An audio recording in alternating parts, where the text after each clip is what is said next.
4:03 p.m. on January 14th, sorry, 2020. Happy New Year, everyone. This is the Sunshine Ordinance Task Force retreat. It's a special meeting. We won't be taking any action at this meeting. This will be for orientation and various areas of discussion, just to help us, guide us through the new year, and any issues that we might want to highlight or take care of throughout the year. With that, I don't know if we need I think we should just call a roll just to see who's present. That's all. You don't want to do decorum? Oh, yeah, okay. Any member of the Sunshine Ordinance Task Force may call for decorum due to disorderly conduct of meeting participants. Persons who engage in threatening or menacing behavior may be asked to leave. Item number 1, call to order. Go ahead. Item number 1, call to order. Roll call on agenda changes. Lila Hood. Here. Lila Hood present. Josh Wolf not present. Luan Tesfine not present. Rodman Martin. Present. Rodman Martin present. Chris Highland. Present. Chris Highland present. Matthew Yankee. Present. Matthew Yankee present. Fiona Hinsey. Present. Fiona Hinsey present. Chair Wolf. Present. Chair Wolf present. We have a quorum. Okay. Any changes to the agenda? Nobody said anything so far, so. Yeah. Okay. Okay. Let's call item number 2. Item number 2, public comment. Members of the public may address the committee on matters that are within the committee's jurisdiction but not on today's agenda. I believe Anonymous is present for this meeting and wanted to give a public comment. Sure. Anonymous, are you still with us? Yes, can you hear me? Yes, you Yes. can. All right. Go ahead. All right. Hello and Happy New Year. First, I wanted to thank Mr. Heckel and the Office of the Mayor for beginning to produce emails with full color, text, attachments, headers, metadata, everything in PDF form, and essentially these are exact copies as required by the CPRA, but in PDF form, and this is how city agencies should always produce emails. They've also begun producing, just this last week, very small amounts of calendar metadata, and I think they're still mulling that one over. Either way, this is progress, and it is much appreciated. Second, as I have mentioned previously, I issued identical immediate disclosure requests to almost every department head, and we asked for 1 week of future and 1 week of past calendars, 10 emails from government and 10 emails from City of San Jose personal accounts. And there is quite a huge variation in the quality of responses across agencies. One agency, Department of Planning, got a perfect 36 out of 36 points on our scorecards, and building inspection, airport, and animal care and control also did quite well. On the other hand, there are agencies that don't withhold it, justify any of the withholding or don't give any footnotes, and even worse, some agencies actively don't understand how to redact information. They'll cross it out and not realize you can still read it. And the result of this audit, for me at least, is going to be a proposal to the Mayor and Board of Supervisors to create a Chief Public Information Officer position in the city. Unlike the city attorney, this would be a non-lawyer reporting either to the city administrator or the controller. It would be a practical, not a legal advice function, and would create consistent policies across the city. It would take input from the city attorney, the Department of Technology, and hopefully this task force as well. And I will invite any city officer, no matter how contentious our existing SOTF cases, to join me and work together on this. I really appreciated working with Ms. Juro and Mr. Maxman on metadata, and there are bigger things we can achieve here as well. Thank you very much. Thank you, Anonymous. Is there any other public comment? I have a question for Anonymous. Are you still there? Hello? Anonymous? Yes, I'm here. I have a question. This is Chair Wolf. So 2 things. One is you mentioned our scorecards, and you mentioned that you would like our help and along with this, and I'm wondering how we may be able to identify who to contact and how to do that. Sure. So my Proton Mail email address that Ms. Leger has is the way to contact me. Everything that I will do, I will enter into the public record through that process. So yeah, I would be very happy to work with both the SOTF and anyone in the city on that. So does that answer your question? Yeah, but my first question, you said our scorecards. Who is our? So I don't. As far as the dashboard is concerned, it is me, anonymous, and I don't wish to, if that's okay, identify anyone else. So. Okay, thank you. It's just helpful, when trying to work on these very arcane issues, to actually be able to work sometimes one-on-one or with a collective of folks that have that interest. But we'll do our best to work through the means that you've identified for us. And thank you for the work that you're doing. Thank you. Okay, any other public comment? Seeing none, public comment is closed. Let's go to item 3. And just notice that Vice Chair Josh Wolf arrived at 4:12.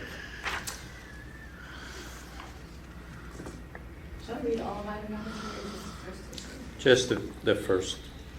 Item number 3, file number 20003, Sunshine Ordinance Task Force Strategic Planning and Orientation, review of 2019, item number 1. Okay, so Can I ask a quick question? yeah. Is the Wi-Fi in this room different, or is it just broken? Or is anybody else having problems? Should be the same. Okay. Yours is working? Mine is Okay. Sometimes it's more than one. Okay. Switch the other one. Maybe Okay. better. Thank you. Yeah, it should be CCSF _guest. That's what I want. Oh, that is working. Thank you. Okay, so I just kind of left some of I created a bunch of bullet items, and just because I don't know what people are going to bring to the table, what people are thinking about, and just kind of open it up and leave it a little kind of loosey-goosey for us to just have a frank discussion about things. For this first item, review of 2019, I wanted it just kind of open it up for anything that was a highlight for you, issues, concerns, things we need to fix or clean up, that kind of thing. Just kind of open it up for kind of the kitchen sink. That's weird. For any items. Anything? Anybody? The other thing is we have to produce a report for the Board of Supervisors, and so I had Cheryl send around just a listing of all the ODs, just to kind of jog your memory of any particular cases or issues that are coming out of there, to highlight what we might want to include to flag or suggest or advise the Board of Supervisors about our work. Was this in our packet for this meeting? Or did No, I- it was sent separately. Okay. I will look for that. Okay, but still, if there's anything that's kind of stuck out for you, yeah. Charles, I think one thing that stuck out for me, and I think we did a memo on it, but when we realized that if a certain city board or commission or whatever is not anymore in charge, they don't necessarily have to produce minutes. And so I think we, sent something out encouraging that, but I think it's worth perhaps noting that in the report, because, it would be nice to get all of them on board with doing minutes. Something that stuck out for me was the number of cases we dealt with where there was a city agency and then an associated nonprofit, and the total murkiness of what is a public document and what is not a public document, and what may be requested and not. And it came up so many times that it feels like that needs some All the sides. clarity Yeah. and So, attention. so 12L disclosures from nonprofits. Yeah, Okay. yeah. And or 67 5B. I mean, not the correct citation, but there's a separate provision in the administrative code that pertains to or any entity that manages or operates the city's property or their Right. activities.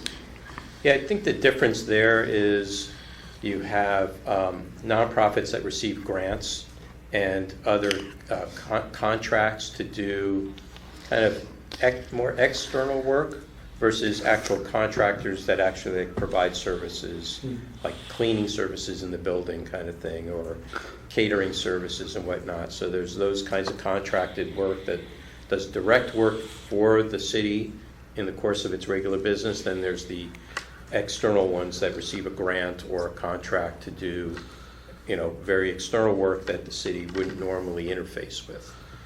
So it doesn't really affect the business of the city. So this 12L kind of applies to those external. So if you remember the Bayview Opera House, that whole case, that's exactly a 12L issue. One of the organizations I work with, we receive city contracts to do consultations with completely private entities that are other nonprofits. Even though that we have that contract, it's still a 12L relationship. It's not a 67.5B kind of relationship. So it's that kind of stuff. Or if we have a loan. So a loan is considered a contract with the city. It's like the word contract is a kitchen sink for everything, pretty much. Yeah. So that would essentially come under 12L. So yeah, I think that for both, I think it's a little confusing for both. I know we have a case coming up regarding the University of California, and that's going to be touching on some of those items also.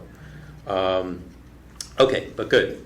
Yeah, we'll do. Yeah. Along with that is the zoo and the museum and their sort of unique or unusual relationship to Those are the ones themselves I was in the thinking city. of. Yeah. And the library.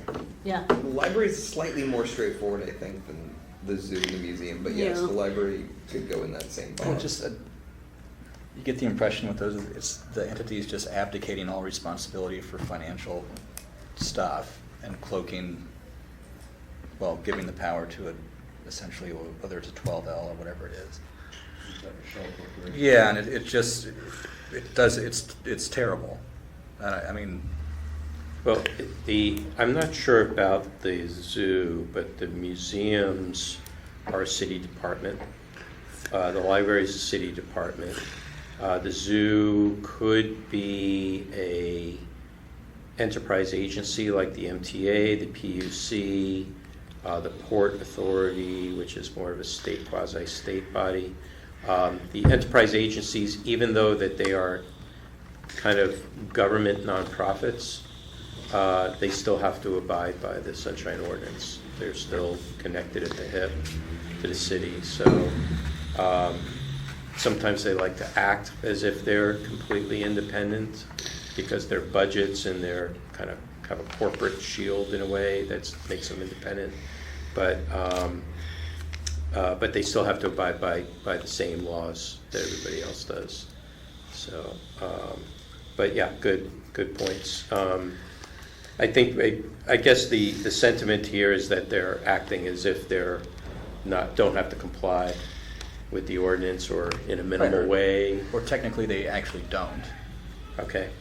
And whether they've given that to CoFam, that whole thing with the FAM and the CoFam, and they share a server which is administered by I don't know what, and then there's people with this that are emailing back and forth and they can't separate out or tease out the emails. Right. And then the donation box at the museum itself, where does that money go? Who actually runs the membership counter? It's a mess. Well, I think that maybe by design. Well, I think that goes back to what Peter was mentioning, was that based upon that 67.5B rule, it's anybody providing services to the city that's under contract. They're also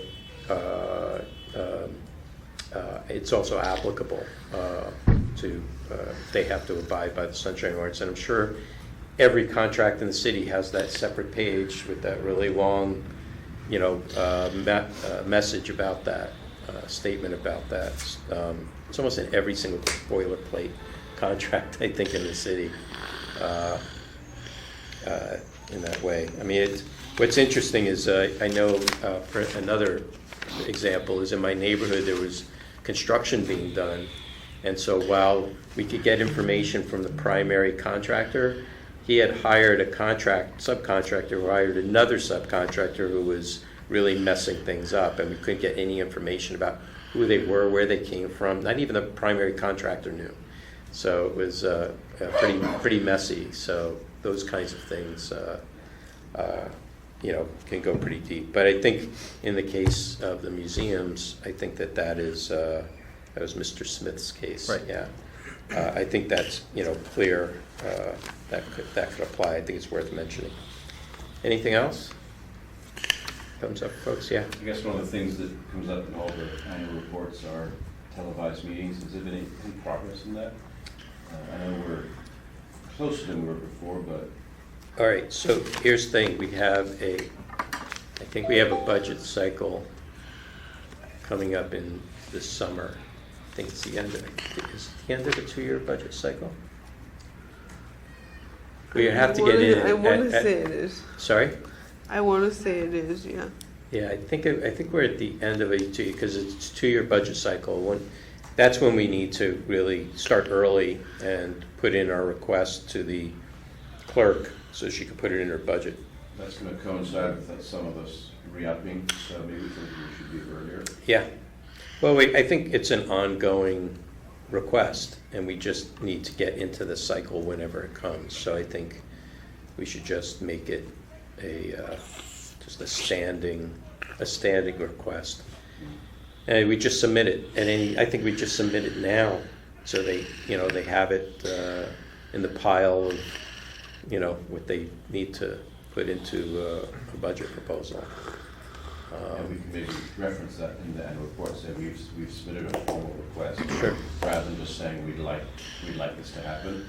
That sounds a bit stronger, and maybe that if you only refuse us a couple of years in a row before they start doing something about it. So before we switch the subject, are there any other logistical?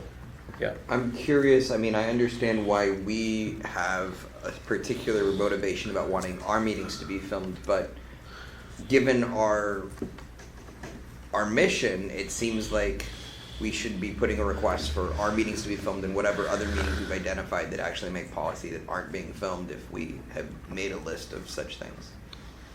Okay, so all policy bodies. I'm just suggesting that it should be an inclusive request of meeting groups that we've identified that aren't being recorded that seem like they serve the public interest, and policy bodies was the first. You could have a list of who isn't recorded, because most of them are recorded, aren't they? Yeah. No, Most of them are not. Most of them are not, so... Oh, yeah, because you have to have a line item in your budget. Yeah. For most of them, Because to be recorded. you have to pay for it. What is Yeah. the cost associated with? It's about the last time we asked, it came out to be something like $30,000 Huh. to Wasn't do. that before the physical cameras were replaced? Now that's in place. That someone else has budgeted that.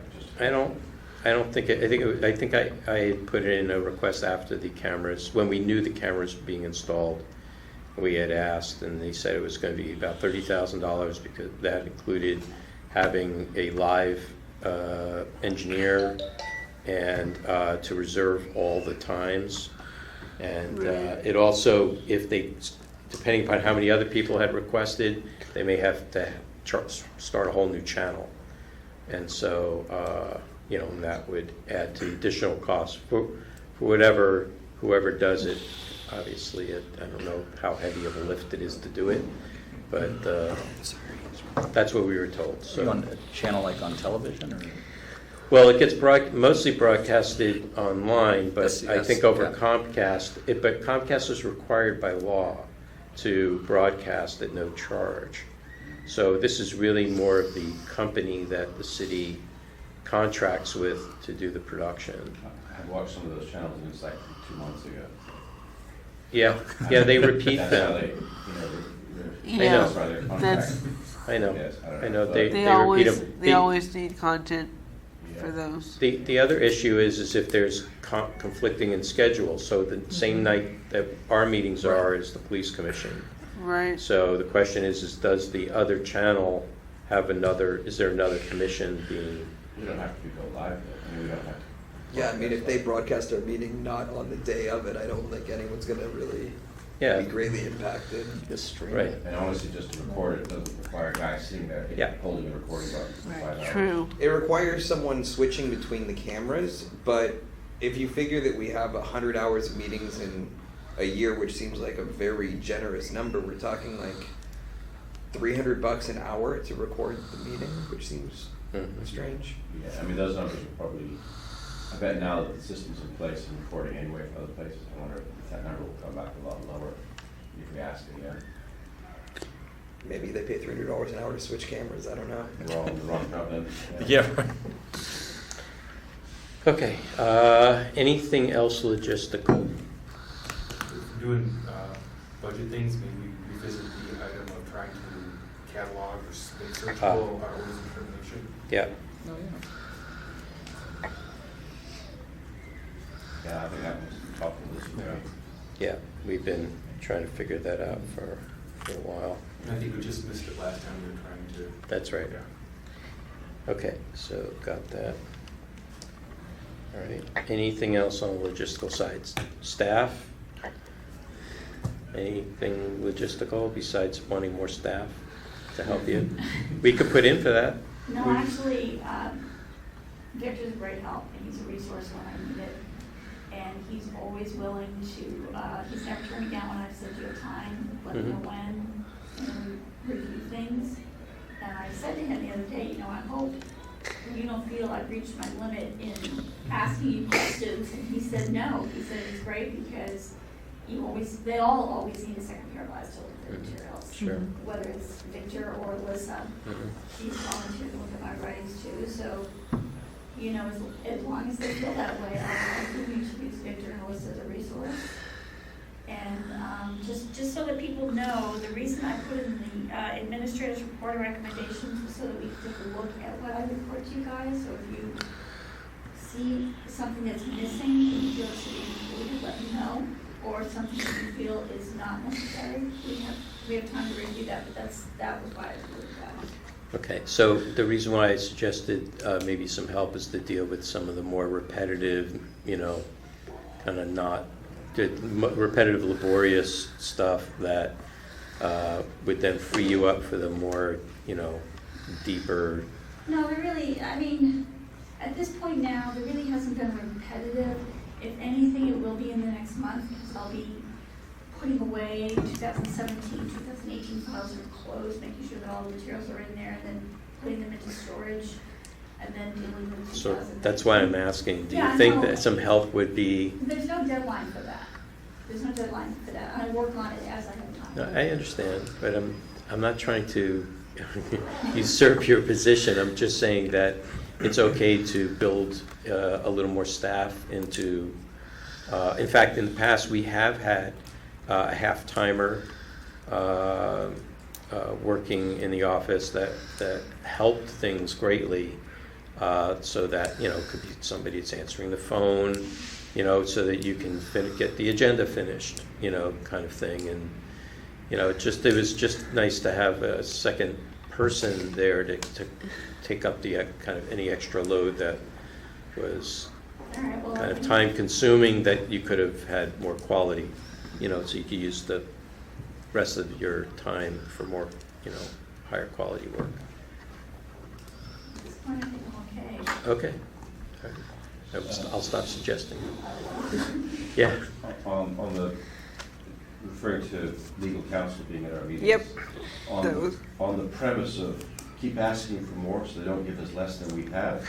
Yeah, that was gonna be mine I would too. like to say, let's ask for council presence in at least complaints committee. Because Yeah. at that point, we do have a lot of apples and oranges to sort out.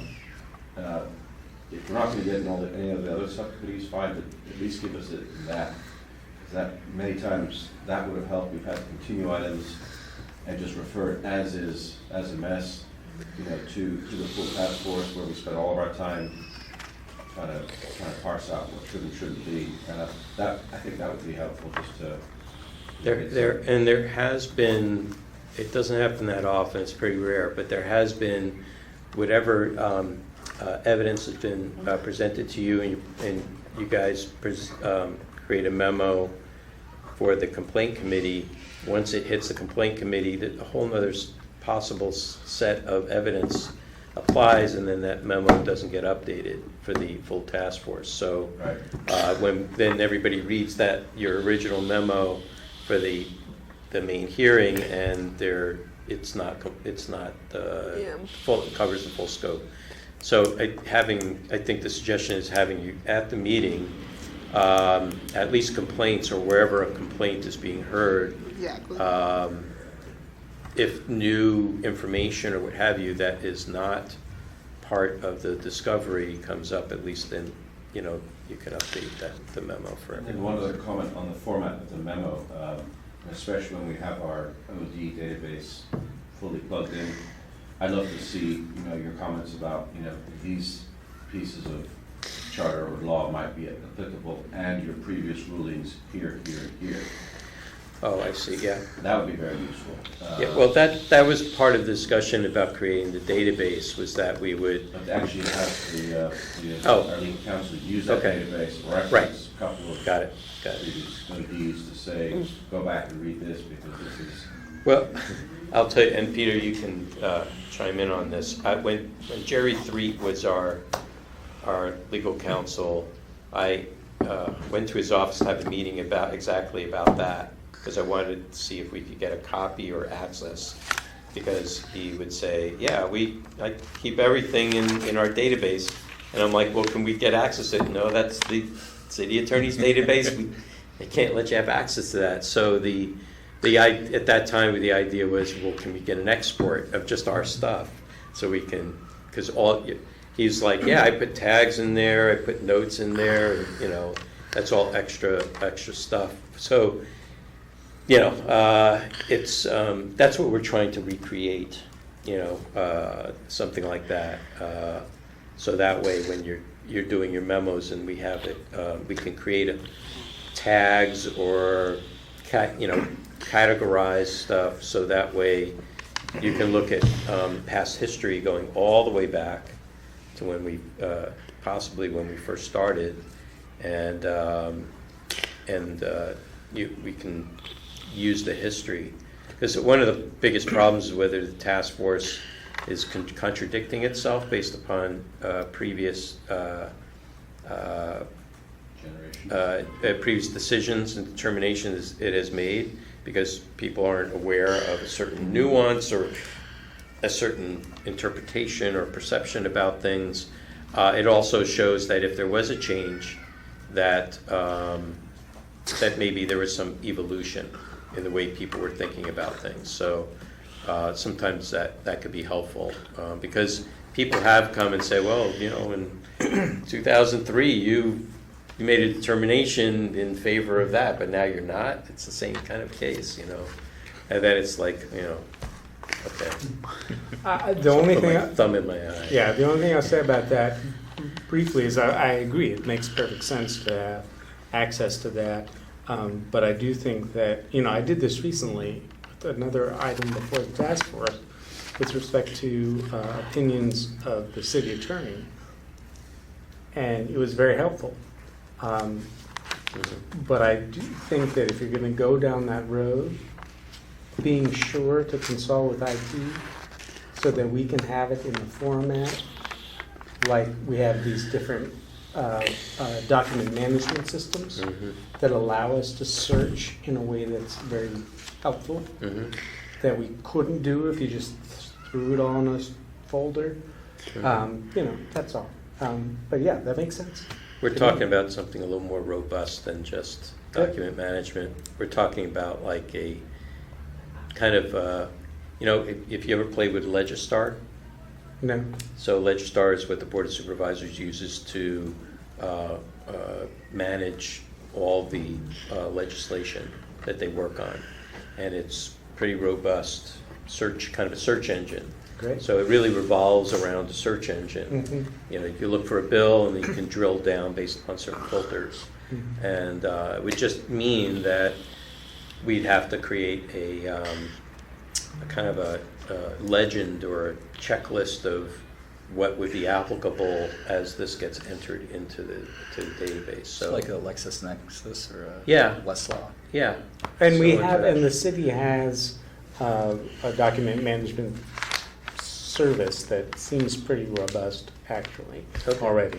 Okay. But anyway, And what's the vendor that the city's using for that? What's the tool? I think it's called Enhance. I could be wrong about that. Well, Lexis or Westlaw might even be open to doing it. They might, but we do have, there is a Right. system that's there Mhm. that I haven't used much, Well- but it's pretty good. Well, here's the thing, city has tons of vendors that it works with that are already under contract, and so the question is can we get a list of what those are and who provides what? They also have these coders in residence that the the mayor's office of information technology has created a whole universe with funding folks, like Code for America or whatnot. They'll do a custom one-off specifically to interface with city data sets. So there's a lot of those going around too. The question for me is like, if there's something a platform that people already use, you don't want to have to create, so many of these different platforms that it becomes unfamiliar to people who use them. That was the problem. That was one of the complaints I had about the implicit bias training, because it's like in a completely different environment and platform than Yeah. what we take our exams on, our trainings on for all the other stuff. And then I didn't know that I had an employee file. That would have been good to know. And so that's, we're considered quasi-employees. So there is actually a record of all of us in the city's HR department. Had no idea that was, that even existed. I think it's Eclipse, but I will track it down and then I'll Okay. share it with the team. Great, thanks. Great. Yeah, so that way we don't have to reinvent the wheel, and Right. you don't have to go out to RFP for another, a whole new vendor. Should also help your job. Yes. See the previous Yes. preamble, citations, everything. Right. Yeah, to keep this all much more consistent. And frankly, what we could do is we can make, don't want to go down this rabbit hole too much, but we can make it accessible for all the task force members. If you are reading about something, you say, oh, that Yeah. really applies to this section of the ordinance, but it also touches on this other issue that may be a newspaper article, or something like that might be helpful, or some case law or something that somebody knows about, that kind of thing, just to kind of broaden out the information behind that OD. Okay, that's good. Any other funding items? We had tried for, dinners, and we were told we can't bring food. Just can't bring food in, but, yeah, we used to bring pizzas and whatnot. Uber rides, Uber. No, we gotta use the taxis. Taxi. Yeah. That works. Right, there you go. One thing I will tell you that this is more personal to me because I drive an electric vehicle is there are, charging stations right out front. You're gonna get each of us a car? They don't. No. No. Look under your seat. Well, unless you want the city to allow us to use the fleet, No. because No, we're thank you. employees, so we should have access to the fleet, right? But just to have, access to the charging stations, they hardly ever get used. They sit empty there almost all day long. But I think also on top of that, just allowable parking in the spots in front of City Hall that are cordoned off and on the side. just because when we get here, if you get here at 3 or 3:30, it's impossible to park. And we're already volunteers, why should we be paying for public parking if we're providing a service as employees, to the city in that kind of way? It's just a little pet peeve of mine, but, It's free union pass. Yeah. okay, okay, there you go. I mean, we could, I'll give you 12 of them. 11 times is $20 each Uber, each meeting. I mean, you could give them some numbers if you want, and just say some people are looking further public transport. But you can get taxi vouchers, Yeah, there you go, at least for one way. because the city is going to prohibit the use of Uber and Lyft. No, I get reimbursed. Oh, do you? Yeah. I heard- have to, in the wintertime, my ride has to be after 7 PM, and in the summertime, my ride has to be after 8 PM. That's easy. Yeah. Okay. Check. Well, it's quite limited, not during the day, right? Yeah. Not during the But we day. can get those if they work for us. Yeah, it must be a safety thing. Yeah, that Safety. sounds like it. Yeah, Safety. that's why she has the time. Right, because it's dark. Time to fix the dark. Yeah. Yeah.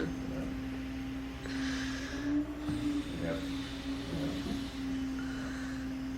I mean, I imagine any decisions like vouchers for commissioners would end up extending not just to us, but to all the commissions, so it would end up being Yeah, I'm That's sure a it's good- bigger other, policy decision than just, oh, there's a few Sunshine Task Force members, we can do that. That's kept secret. well, I would hope that other people have complained about the same thing and other commissions and Yeah. whatnot, they would just be like, okay, there's critical mass happening here, we should think of, now it's time to think about it. Sunshine, good.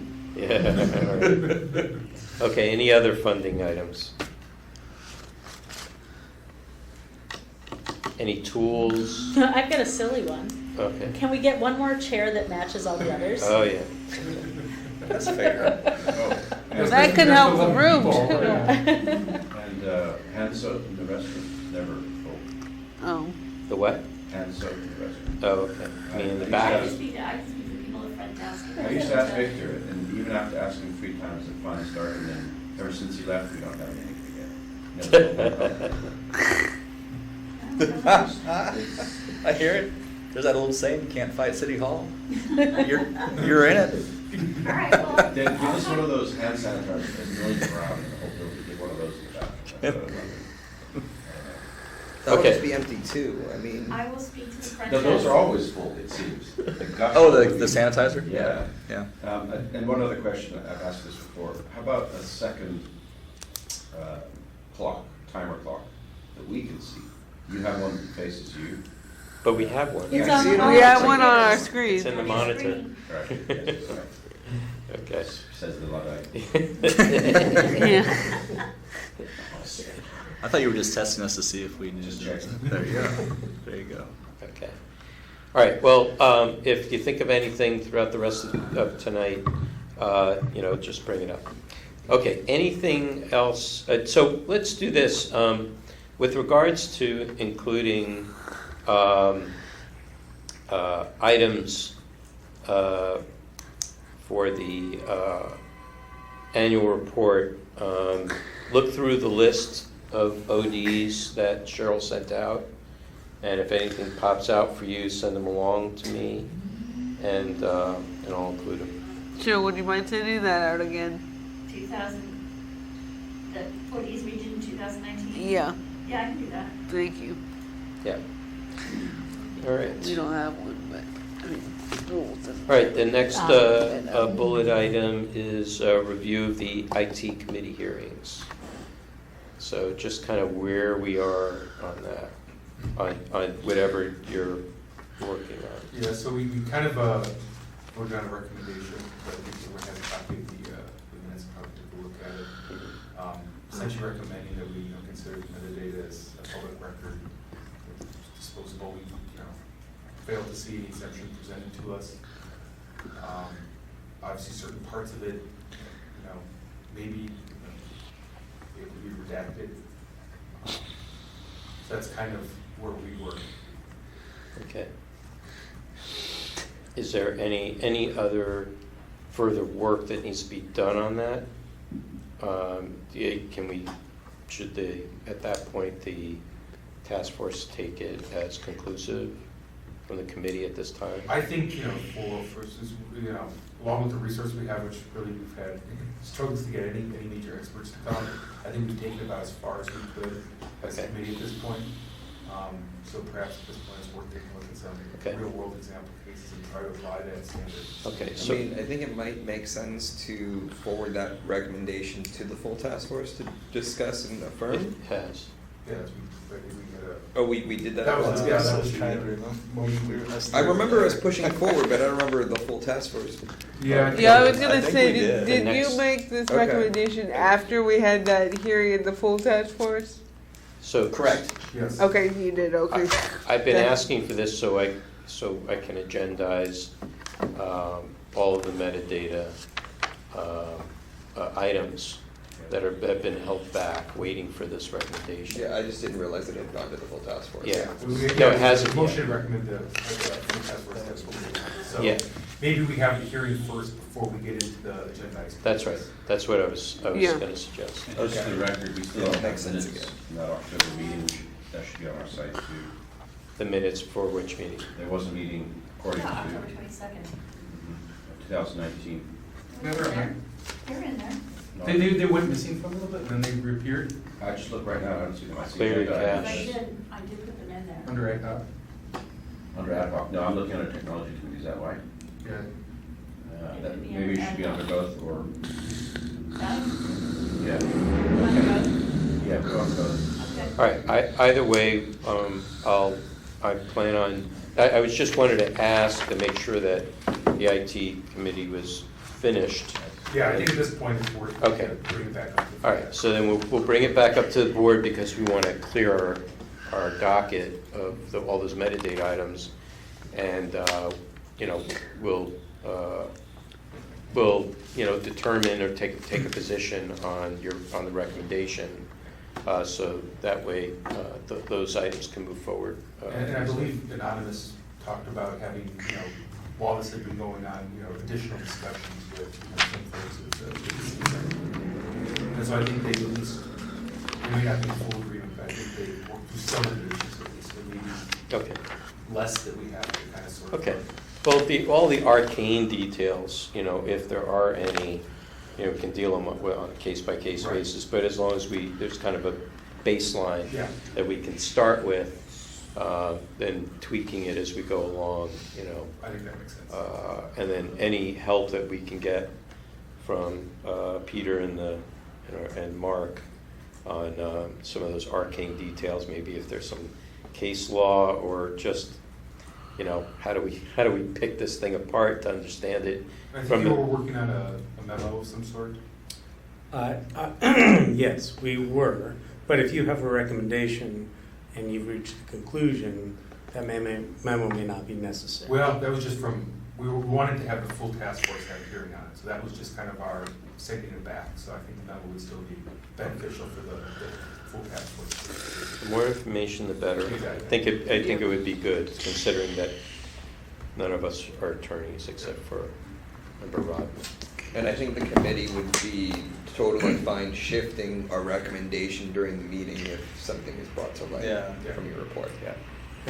I think, just going back to the ad hoc, I think all the technicals, I think there's 4 or 5 technology agenda minutes under ad hoc, and should all be under technology, just to keep it separate, because I think members of the public, that might be confusing. Ad hoc can be a catch-all for everything else, like special meetings, all the stuff that we do. I don't think technology should be in there. Well, technology is an ad hoc committee. Right, but it also has a separate bullet point, it has a separate listing there, so it's Oh. in 2 places, so. Yeah, it should be, it's an ad hoc committee because it will eventually possibly disappear. It's not a standing committee, that's why. Yeah, so there's committees and there's ad hoc committees, should be, and then it has compliance, education, and rules. So you're just talking about formatting on the website? Just the website, so Okay. people can say, Okay. because, see it's here, so under ad hoc you have all these, technology, you just have these 2. October 27th? Yeah, and then And then Friday, 2012, when Bruce Wolf was chair of that committee and was also asking for database. 8 years ago, so right there. So, you know, just be nice to have some consistency, I All right, I can do think. that. Put them all above, or, You want it all under ad hoc, is that what you want? honestly, I think going forward, Bruce, technology committee is gonna be a thing. Mm-hmm. Yeah. I don't think it's ever gonna disappear just because of what we're gonna be dealing Well, with. we can make it an official standing committee. Yeah. You know, it's just a matter of if there's enough members to sit on it too, I you mean, know. you can meet ad hoc, but I think it should be there so someone, a member of the public can go there and look at it and see Okay. how we grapple with metadata, whatever. Okay. It's all there. I mean, I Yeah, think that's- we don't need a motion to action for that, but that's a suggestion for that. I just want to go back to the previous item for a second, the review of 2019. Ethics Commission, our interface with the Ethics Commission. Is there anything in there that we want to highlight, discuss about? Anybody have concerns or questions? Yeah. Cheryl. With regards to Park matter, Mhm. I did speak with Jeffrey Pierce, and he said, you know, I mentioned that there were other standing issues that Mr. Hart had raised. Mhm. This is the first one for this year. Mhm. And he said as long as the President is doing what his DCA says and follows the good government guide, he's not in violation. And he suggests that a member of our task force attend the next police commission hearing. Ethics Commission. Yeah, Ethics Commission. So on Thursday, they want Yeah, somebody to show? 17th, I believe it is. But I can double check and send that information to everybody. Okay, I'm in a conference all week. I can't make a midday, I'm not gonna be able to make a midday meeting there.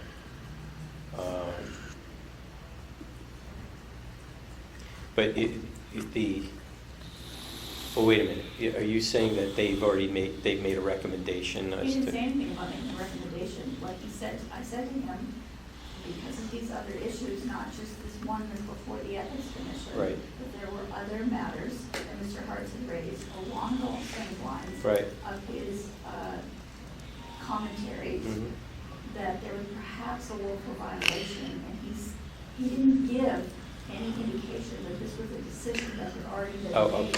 okay. He just said, if President Lee is following what his DCA says and what the good government guy says, he feels they're not in violation. However, we should send somebody from our task force to that hearing.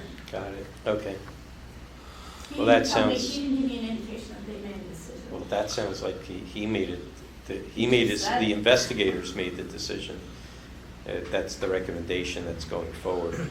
That's what it sounds like. All right, I'll contact Jeff about that, okay.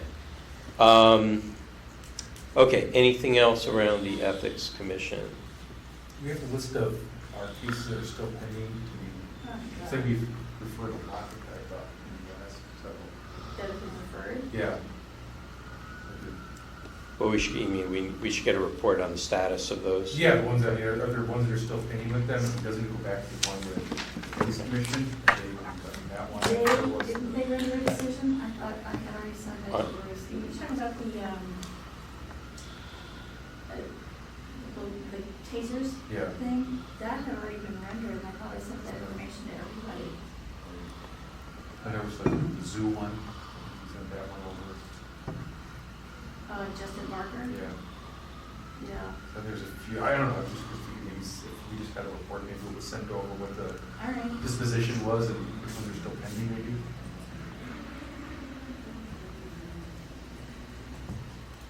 I have a question, and forgive me, Cheryl, because I know you said you sent the 2019 determinations, but I didn't see it in the email. I was looking on the website. Is that the full list, what's on the website? You go under documents, I believe it is. Right. If you, And then at the bottom, it says by year, orders of determination down here. So, you know, what goes on with that, Lila, is that, by year, and Yeah. there they are. Oops, sorry. Yeah, okay. Those Yeah, are the so- Do you know what ones I'm gonna that- ask? I know exactly what I'm Okay. going to ask. They are not listed by the year that the final order of determination was made. So some of the They things we are- decided are in 18 They and 17. are They set are, into, yeah. they are That was exactly my question. okay, so, yes, I noticed that too because I was I was looking. like, we did more work than this. Yes, no, I know. Yeah. And so the question is whether that's an appropriate way to classify the ODs. My concern is this, if you don't see an 18, 17, 19 number in front of it, people are gonna get confused and think to themselves, well, when did we make that decision? Mhm. You know, you can't, I just think it'd be confusing to have a case that was 2018 Under in 2019. So go up here If you're to looking documents for that, and it's click on just that and then scroll confusing down. to the general public too. But if you take it from a kind of a judicial branch construction, when the order was made, when the final determination is made is the date of the case law. That has nothing to do with the case file, if the case file number was based upon date. And so there's an expectation when people say, okay, yeah, my case is 2 years old, but I can't find the OD because it was determined in 2019. And then they're running around pulling their hair out.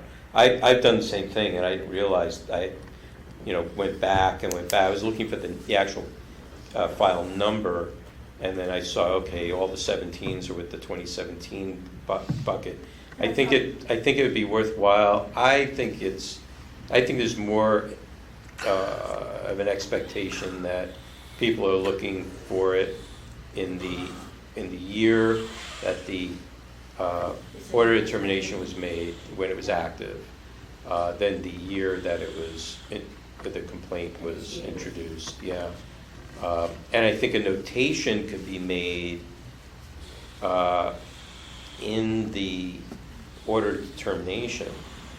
But it's all in there anyway. But when you get the order of determination, the date issued is the date you sign it. And when you sign it that day, I post it. Yeah, but you posted in the year that it was initiated. Right. Okay, and I think that confuses people. Plus, I think from Lila's perspective, if somebody's doing a review of the work that we do, they're going to just look at the listing, and they're not going to dive in deeper to see when we took action or when the determination was made. So if somebody's going to, for instance, in 2012, most people weren't here, but in 2012, there was a review by the Budget Legislative Analyst's Office on the cost of the Sunshine Ordinance to the city.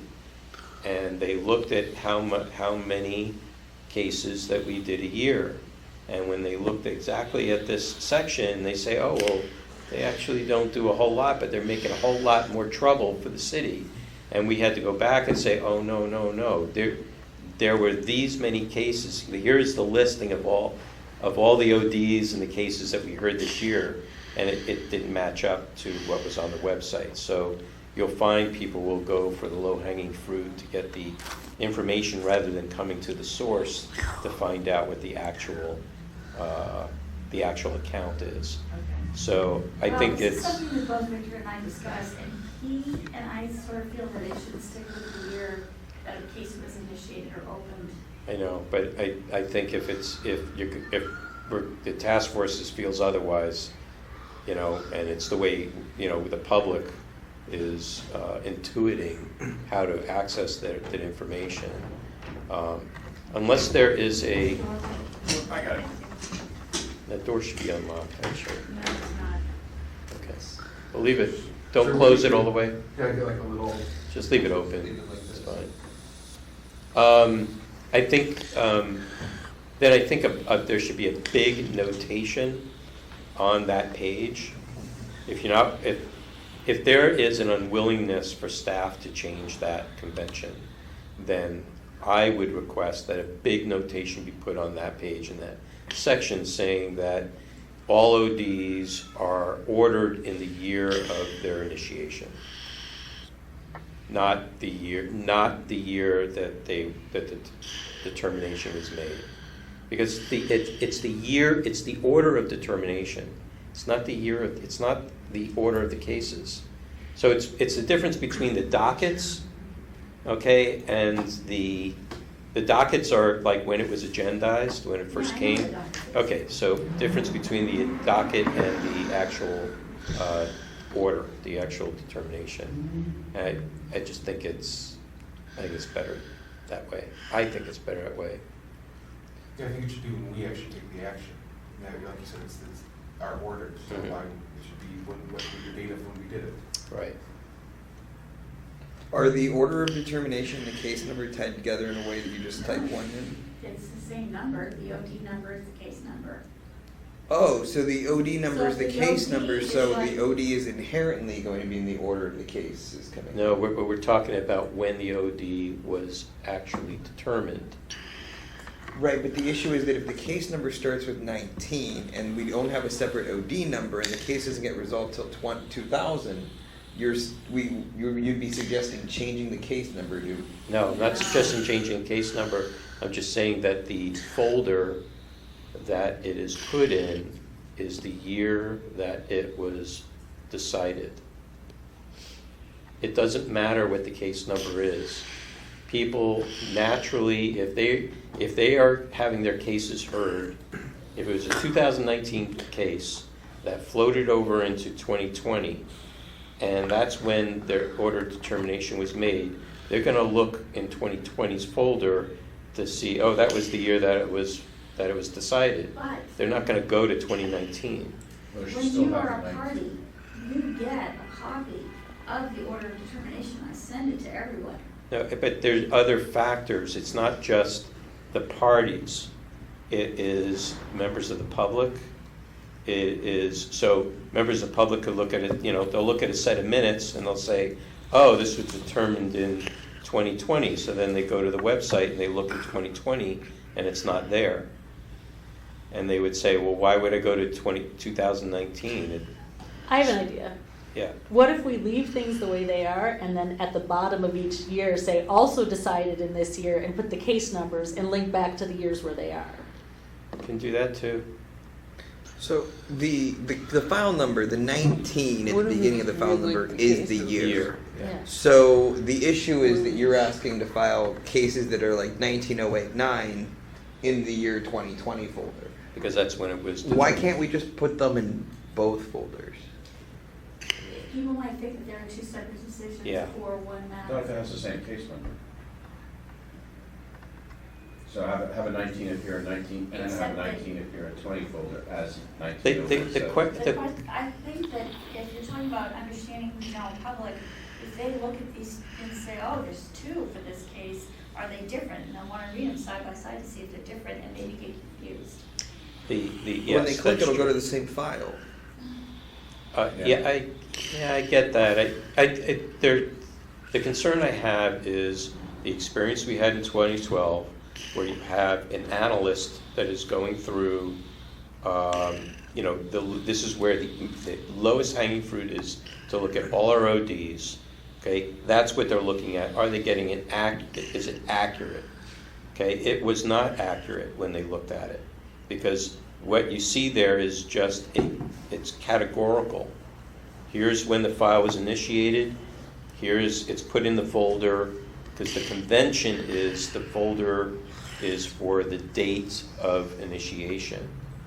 And what I'm saying is these are orders of determination, and they should be filed by a convention of when they were determined, and not when the case was initiated. Otherwise, we should have two areas. One area is all the cases that were initiated, and here are all the buckets for those, and that was there when they were first introduced, and so it's like the beginning and the end. Okay? I think going to someone else's point earlier, I think, that maybe some verbiage saying first two letters of each case represents the year it was initiated. Some cases were concluded in a following year. That could be kind of the top of the page. And then if you have a 19 that appears in 2020, that's fine. And if you have a bottom, please check out the years for. But that demands that somebody click on the link and open it. Okay? That's what we're trying to avoid. Well, And if that- you click on the year, they should be able to see everything that included in that year, the ODs in that year. That's the way Right. it is right now. That's what it is right now. No, No. they're only seeing the ones that were started and concluded in that year. Right. Right. What they should be seeing, I think, is everything that was concluded in that year, regardless of when it started. That's So what- you can have That's what separate Bruce is things. saying. That's what I'm saying. You are saying that, okay, I so I'm on the disagree same with page. that, yeah. Okay. What's the feasibility of having this page that says orders of determination be filed in the orders that they were determined with, ideally a date of when the determinations happened, and then a separate page, like Bruce was saying, of all the complaints with when they were filed, when they were completed, so that like you have both a single. Change the webpage. I mean, it seems like realistically, unless we change this website, if we adapt it to be a different year, it's still unclear. Like, there's a lack of clarity in the way the website's currently constructed. Like, there should be one more column saying when the order of determination was decided. Is that something you guys want me to do? Well, I mean, I would just comment what was someone brought up earlier is that this is a comparison to a different area, but with legal cases, it is the year it's decided. It's not the year it was started. I mean, it can take years for some of these cases to go through, and sometimes there's not an appreciation for how long it took for it to go through. Maybe if the order's put with that year, I think if the nomenclature is simply the first two numbers are the year. If someone opened 2019 and they saw a 17 to lead the case number, it took 2 years to get that one done. The order was done in 2019. I think if you ask someone on the street, how would you determine what work was done? Well, it's determined on how much was done that year, right? And if it's easily findable with what decisions were made that year, it makes sense to put when the year was decided, not the year the case was. I mean, I get that. I think it makes, to me, but I'm a lawyer, when I'm researching. Secretary for 35 years, I know what you're saying. Right. But I'm saying that this particular issue, orders of determination, I think the way we have it now is what's most logical. It's certainly the easiest way for me to find Well, that something. makes, yeah, no, that matters. You know, to me, I can see both. You know, I can see if someone was trying to do a quick inventory of what was decided in 2019, it may be a little more difficult to jump around to do that. I don't But want it's to, beyond. I mean, it's, you know, whatever. If it's been working, you know, it's no reason to mess with it. Nobody Well, ever it's- called me and said, where is my Okay. order of determination? Because first of all, I Right. send it to them. Right. You know, as soon as Bruce signs it, I post it. Do we and I- keep but a I'm not separate? talking Yeah, about we the do. part, but We do. We keep a draft copy and a PDF that Bruce signed. I kinda So see I have this- to go You back know, to- I see this as an intermediate step to our database. I was Where- Yeah. exactly. Yeah, I was That's gonna going to say. solve everything. So maybe we don't worry Okay. about this. Yeah.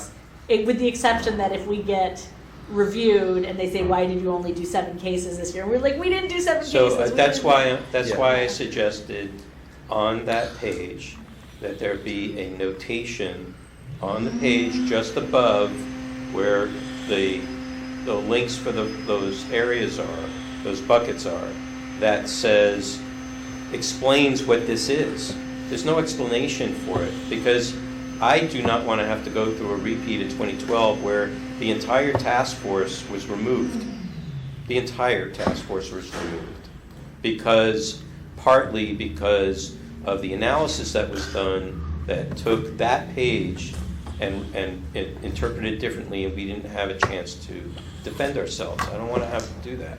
I don't have to provide any additional explanation after the fact if some question comes up in the future about the efficacy of the work that we do. And if that's going to be the first place that somebody's going to go to see our work product, it doesn't reflect our work product in chronological order. All of it is an index based upon cases that based upon their file number, which is the date of initiation. So it's not necessarily for that, only for that particular purpose is what to me is more concerning than, and forgive me, because what makes it logical.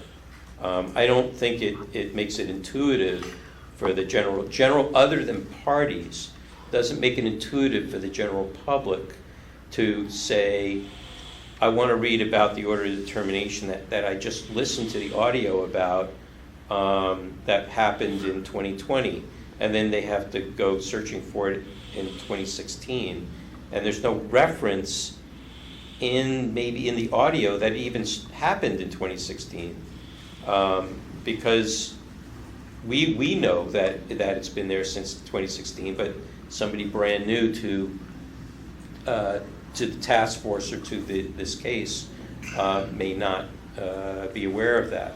So it's really, this is also part of appropriate transparency, that we're not creating a kludge that would send somebody in a wrong direction, and then creates, okay, somebody's now got to file a request that's going to take up more of Cheryl's time, or any of our time because they can't find it.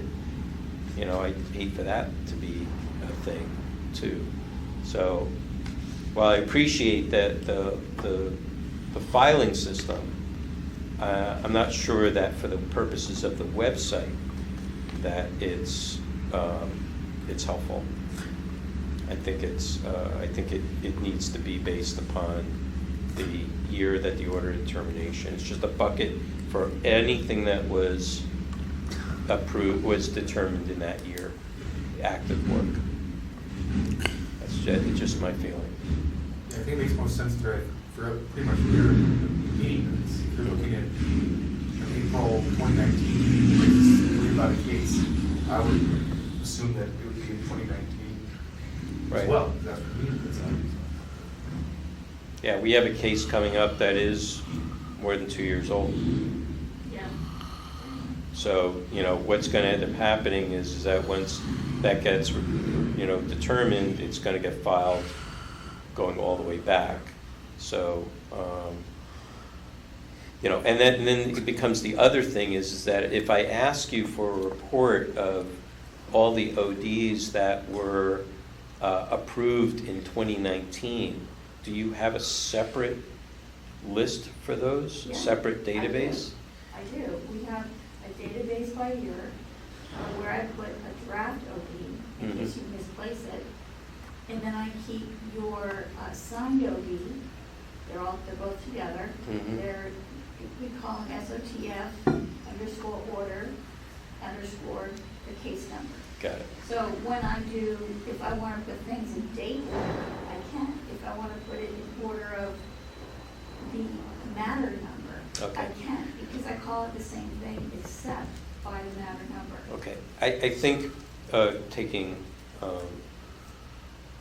Chris and Lila's point, I think I'll go back to my original suggestion and put just a notation on the website above that whole area saying the orders of determination below are indexed by the date of initiation and not by the date when the order of determination was made. And just leave it at that until we get to getting the database. Because then in the database you can do a search for all, everything approved in whatever year, and it'll come up in that way. As a database should function. Okay. All right. Okay, good. So we will, if you can, make that so. Yeah. Yeah, I'll turn around to you. Okay, great. Okay, back to IT. Anything else? Anything else that you, as far as you see on the horizon? Anything around Smith versus San Jose with regards to electronic devices or file formats that, anything you can think of? Not offhand. Okay. Josh? No, not. I mean, I think that the first step of defining what is metadata was a good first step, but I don't see that issue as being resolved. It seems like there's a lot of fields of data that exist out there, including potentially data that's not even created by human beings, algorithms. And this is an area that's just going to continue to need more exploration. Okay. Rodman, do you have a thought? No, I mean, just I think the general feeling from the committee last time was that metadata is public. If they want to withhold it, they have to tell you why. You know, which I think is probably the overarching principle for all government, anything. So Yeah. I think it's just in the gory details of which is applicable or not. I think somewhat going through those cases, you know, there should be, I think some of the arguments were whether are these standard for the industry? These are just labels. It's what comes after the colon that is the actual metadata, but not the headers. The headers are those labels are pretty standard no matter where you go. So they're boilerplate, so to speak. And so by even revealing that the boilerplate, somebody's saying, well, that could reveal something, or you know, that could imply something. It's a reach, I would think. So anyway, I think that's those things can be revisited in the future on a case-by-case basis. But if we need to amend whatever position or that we take on this, then we will do that. It's evolving, you know. And to be honest with you, I sent around an invitation from, I think it's called GovQA. Yeah. They're having a workshop on transparency, kind of a forum on this subject. And so I know, you know, it's in all of government, this is a topic, so no matter where you go. All right, moving on. Review of the ordinance and parliamentary procedure. Is there any?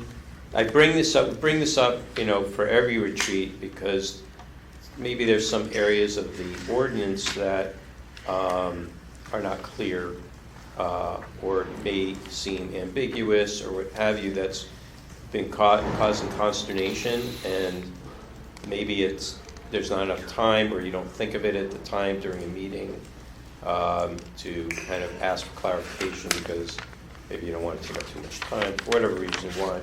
But we're kind of in an informal setting here. We can have a general discussion about, you know, different areas of the ordinance. If they see, we just had one with regards to 12L. You know, is this a 12L type of organization, or are they a contracting agency? You know, contracting third party kind of thing. But we have our legal counsel here, and we can have, you know, if there's any areas that you want to bring up, this is a good time to do that. And or around parliamentary procedure, if there's anything in the Roberts Rules kind of area that you want either enhanced, or can we do this or can we do that? You know, if you're familiar with it or not, or something you don't understand, now's a good time to talk about it. Anybody? Nothing? The ordinance is very understandable for everybody. No ambiguities or voids or excesses. Yeah. Not directly on the rules, but just I guess the mechanics of some of our meetings. I think we did really well in the middle of last year when we were keeping a stopwatch on items. And continue to remind us, okay, we're at 20 minutes, we're at 40 minutes, we got to wrap up. And I think we slipped away from that. Okay. I think that was good. I think we should go back to that. Okay. I know sometimes some matters are groundbreaking and really do need longer than normal times, or need to be combined, or there's a lot that needs to be unpacked there, but I think that was a good discipline which we got to, Okay. and we dropped. Okay. So that's a good point. So let's just review for a moment the different parts of our hearing process. So we start out with the jurisdiction part. Either the jurisdiction has come from another committee and that's already been approved, or we would take that on. Then we hear from both parties for 5 minutes or their witnesses. And then we have this area of discovery. This is the investigation part. This is where you're collecting evidence, you're asking questions, you're getting clarifications based upon what has been presented. This is not the time for debate about what the conclusions are. Okay, that could help if you just compartmentalize that area for just making sure you get all the information. You got, clarifications. If something doesn't sound right or seems contradictory, or it was, what was presented on paper is not what's being explained verbally, that's the time to get things clarified.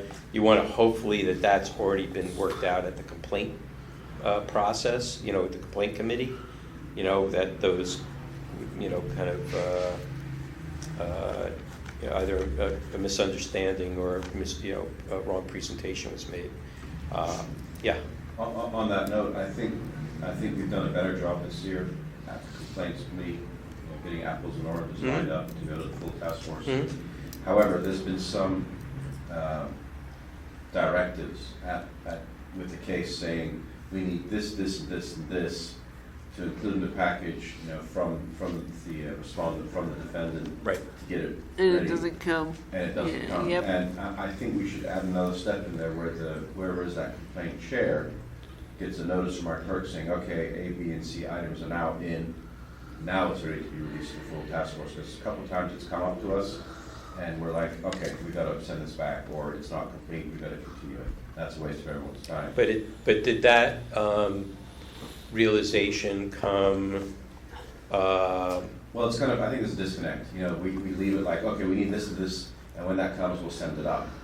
And then, I don't know if it gets lost in translation, but it gets sent up without those things. Without those things, okay. Yeah. So I think it'd be good for the clerk, for Cheryl to send it to the complaint committee chair saying, okay, here were your directives in this case. These things have now come in. Here they are. Maybe copy you on that too and say this should now be ready to be, just like you do, to look at it. So you want to review, you want the chairs to review all the cases. Well, they get the agenda. Well, no, You guys get the agenda before I send it before I It's upload. too late at that point. Wait a minute.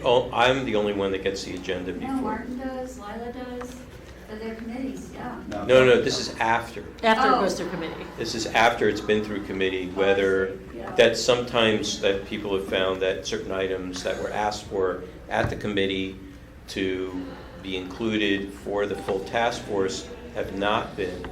So the language could be at the end of this committee, okay, this is ready to go to the full task force, or this is ready, this is not ready, we need this, this, and this. Cheryl, please let us know when these come I in. got you, Josh. And then it comes to the complaint chair that says, okay, I've got those, now I'm ready to send this, and for Bruce's consideration, to put on the full task force as a complete item.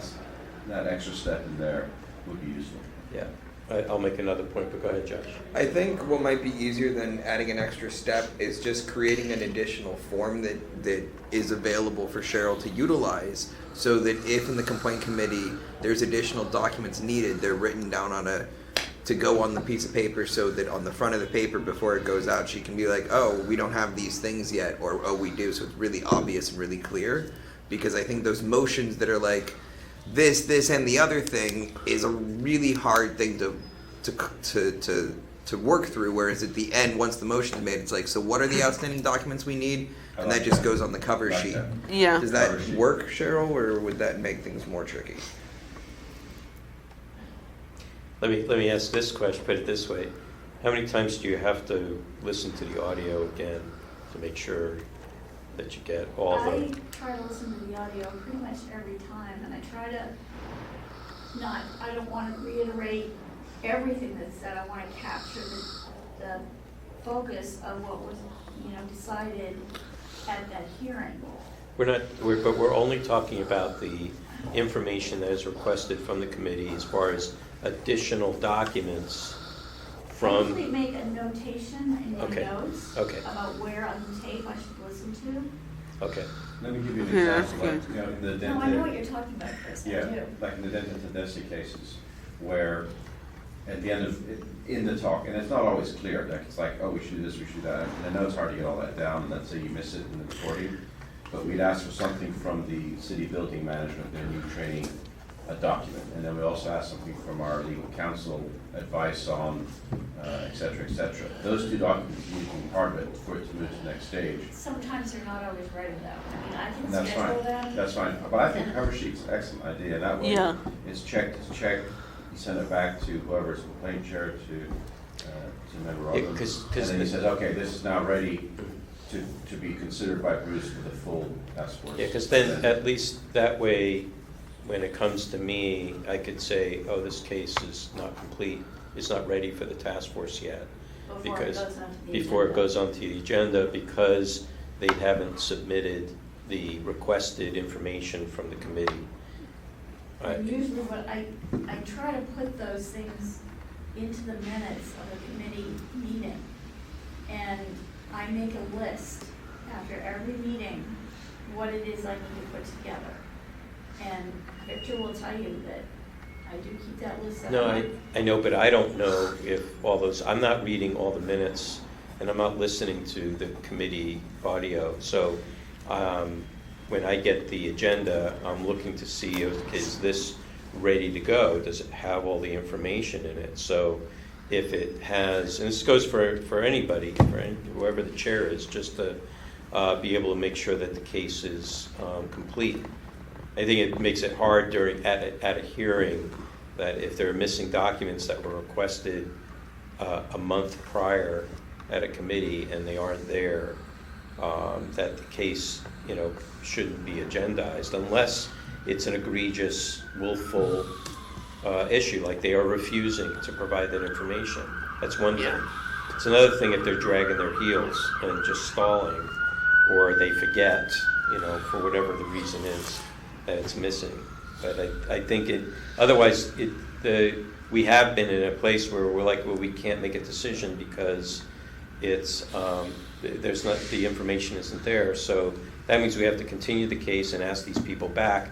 And the biggest complaint we get from respondents is the amount of time they have to spend at the task force coming back to meetings over and over and over again. And not every case, a lot of cases are just vanilla, ready to go and then done, but it'd probably be good discipline for the committee chairs to say, okay, I want to create a checklist for this particular case, I want this item from the respondent, this item from the defendant, to be included for it to be ready to go to the next step. Mhm. And so that the onus is on the chairs to ask for the checklist. Yeah, I don't think it's any additional work for you.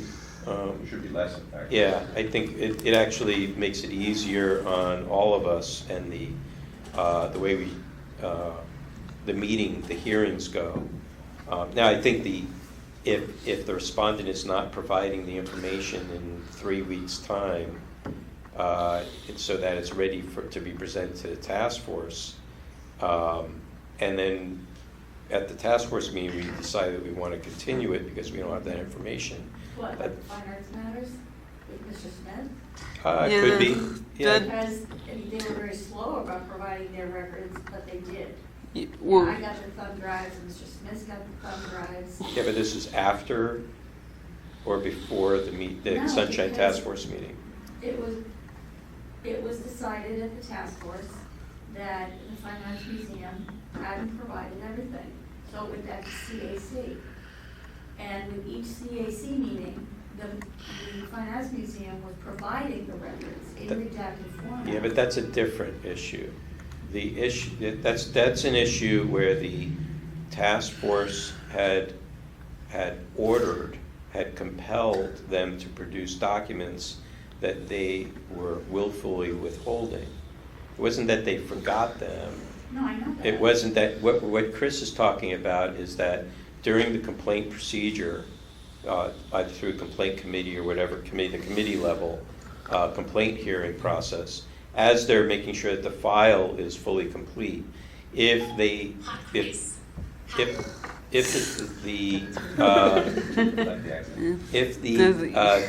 if the committee says, you know what, we need this information to complete the file, and so you need to provide that before before it goes to the task force, so that it can be agendized for the next meeting. Okay, and if they don't, then I think that's a question for the task force as to whether it was willful or not at that point. But if it seems like that they were amenable at the committee meeting to providing that information and it doesn't show up, okay, then I don't think that I should agendize it because they didn't provide it in time, and all parties should enjoy having as much of the information available as possible, especially when there's no argument for it. They could say, well, yeah, we didn't think of it, that piece of information being part of this, but sure, we can provide it. And then 3 weeks goes by, you're ready to create an agenda. Hello, so-and-so, are you going to send this information? Yeah, we'll get it to you. Hang up, and then it doesn't show up. So, I'll then say, let's send a note to the complainant and say, do you want to wait, for them to provide it, so you don't have to drag yourself down here, or do you want to move ahead and we'll see what happens, see what the task force wants to do. Task force can say, no, we want to do correct justice on this. We'll continue the case and wait for information to come. And we can find a violation at the same time.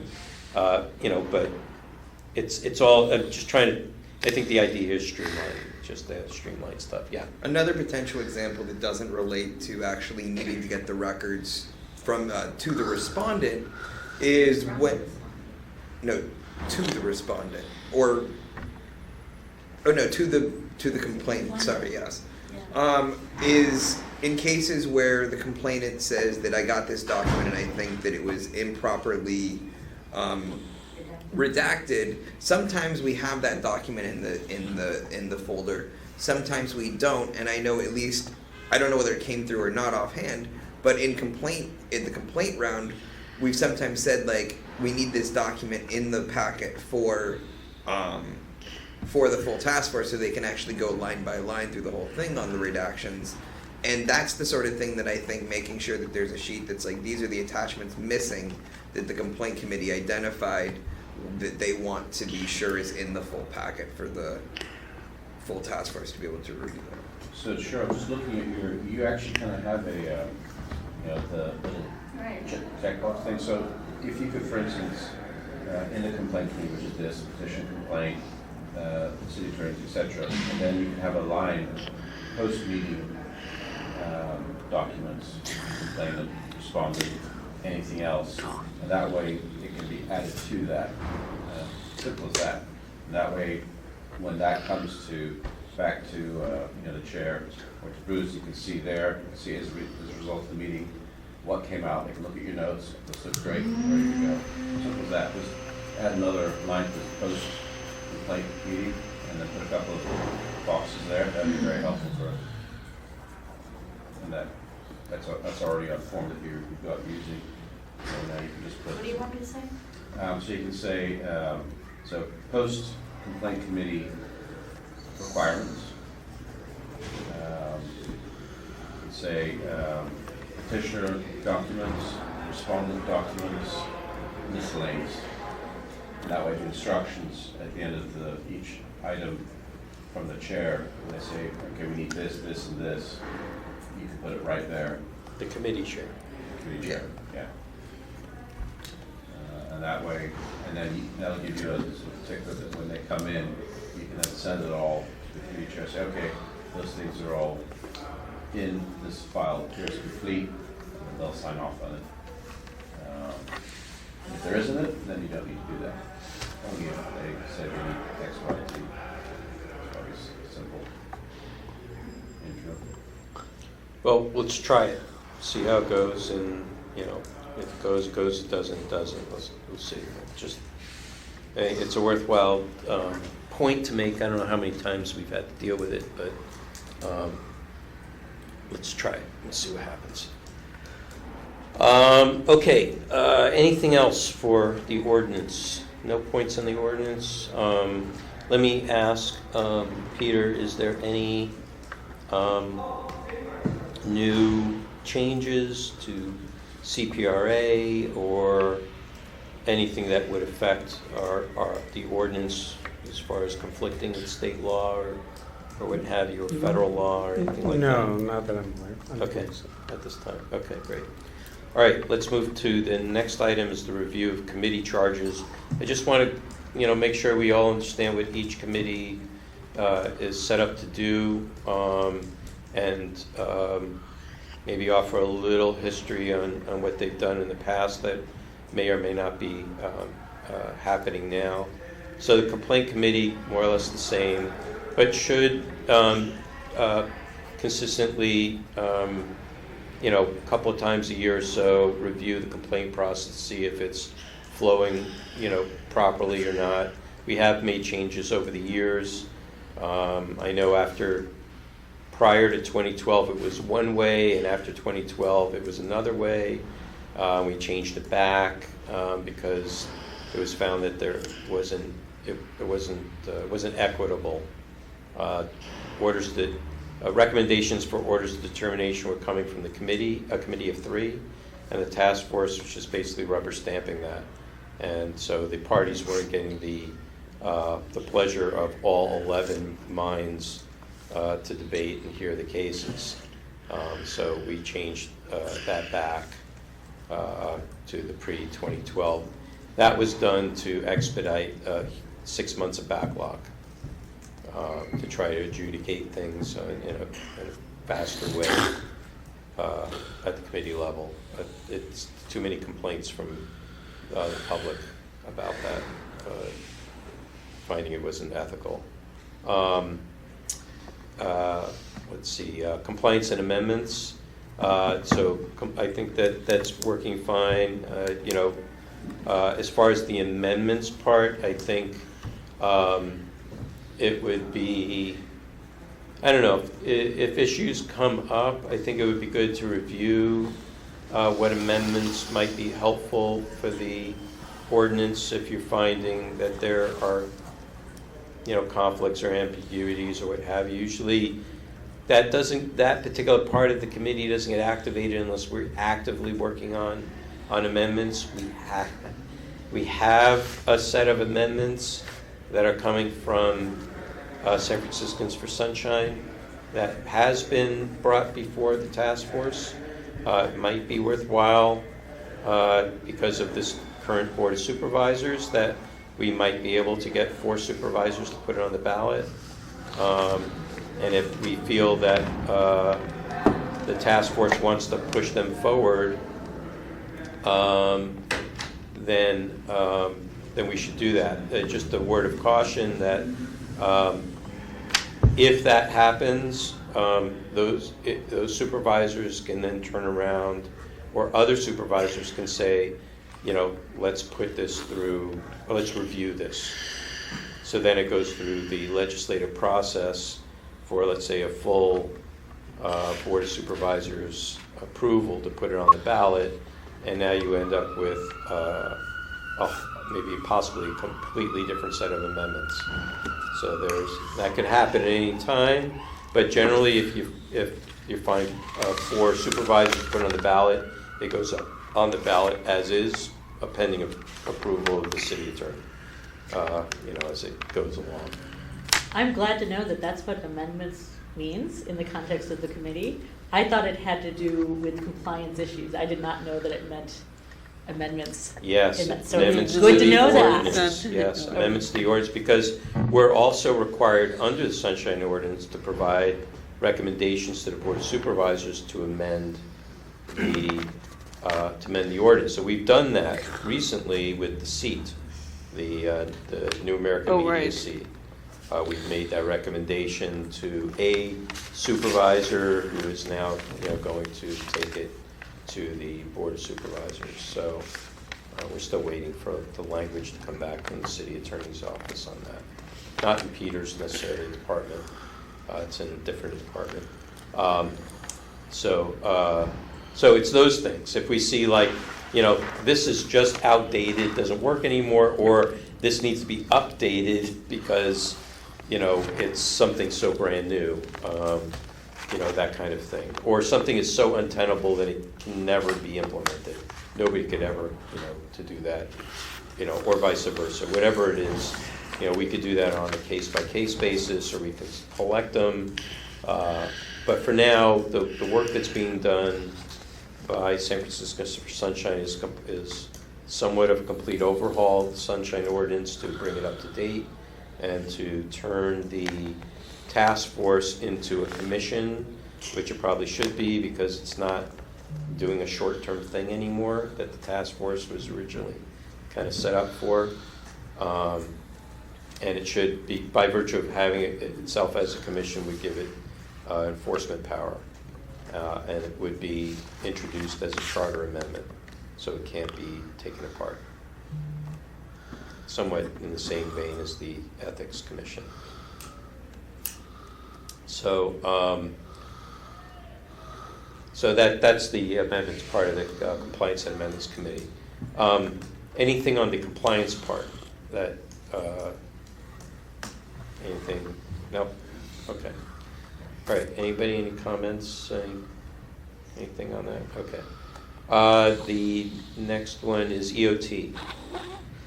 So education, outreach, and training. So this committee, this is kind of one of the hardest committees because it does demand a little more labor outside of just what happens in the committee.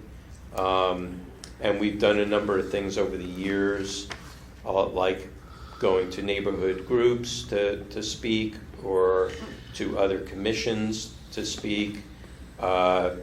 I've been called several times to do trainings for various advisory committees or advisory committees that thought they were advisory committees, but they are really policy bodies.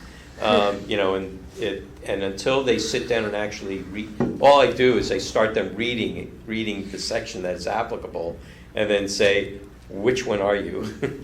Just in the definitions part, and then once they determine what they are, then everything flows from there. Oh, Yeah. I just want to ask the neighborhood greening committees to that list of who are they that we added at the beginning.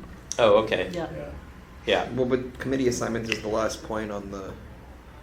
No, I'm going back to something we had at the beginning of the meeting that you were here for about those different bodies. What are they? Determining, You mean which neighborhood groups? Yeah, at what point does it become a government policy or Yeah. body? Because that yeah. Yeah, well, that's The all green determined district or whatever they're. Green Benefits District. Yeah. Right. So, I did one for the code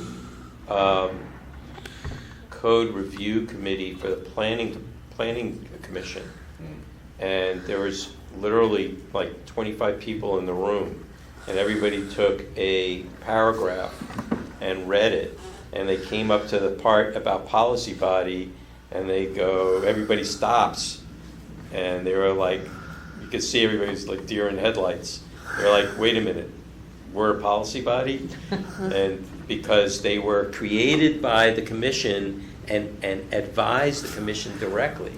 So they would be a policy body under the Sunshine Ordinance. So that meant that they had to change their operations, the way they conducted their meetings and what have you, by when they allow public comment, versus a passive meeting body. So those things do come alight. I did the same thing with Prozac last year, and they are more or less the same kind of animal. So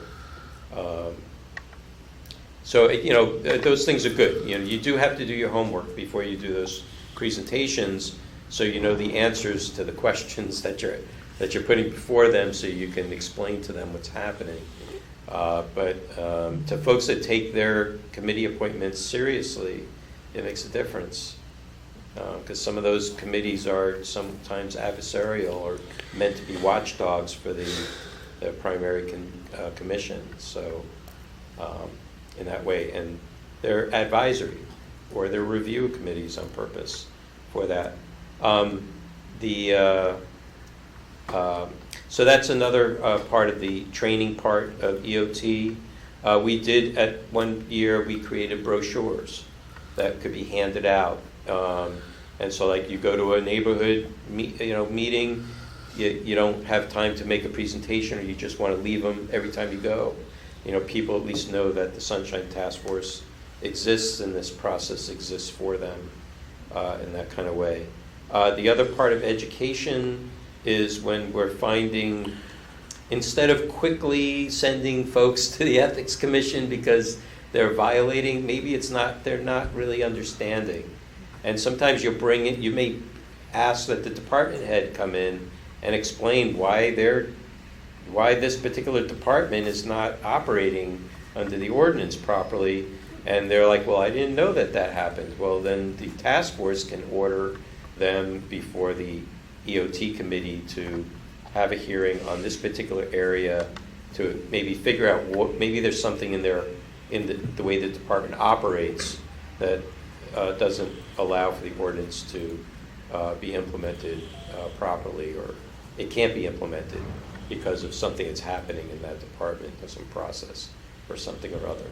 But it's more of a review before determining whether they're just out and out being, just willfully not wanting to comply with the ordinance.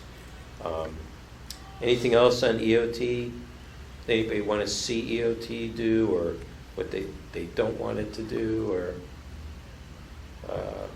we're just talking about committee charges here. Just suggestions.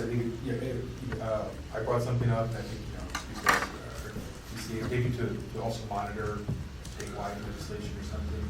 Those things may be slipping through that we're not aware of, and suddenly, it becomes new state law. There's an amendment to the Public Records Act, and obviously those aren't things that would hit the newspapers and take a little more effort to track and everything. I'm part of a couple county quarters, county clerk legislative groups. It's one of the things we do is monitor all that type of legislation, especially when it gets sort of bills and start in legislative session. So maybe that's something we could add to, I don't know, because it's an outreach thing perhaps, or one of the committees, just to kind of see if people want to track some of those bills that are out there, maybe like I said, at the state level. Is there a special resource or source of information that is used by the folks that you work with? It's we usually just go in and search the bills by keywords that we know would affect us. So you can search by search terms like public records. Well, I also think they're like the government code or through like Westlaw. I think you can set up alerts. Yeah, you can set up alerts and stuff like that. Gives you some heads up, but not much of this is changing. Yeah. Right. Recently. But when it does, but the other thing part is the case law part. That's where you might see more changes. And maybe that could be part of it too. Maybe that could be one of the committees could, when there's a case that comes up, maybe DCA could give it to that committee to review, and then they could present it to the full task force. I think I can set up an alert to do some of that anyway. Okay, that's great. For legislation, I use a website called Legiscan, where you can create your own filters, and it combs the regular legislatures,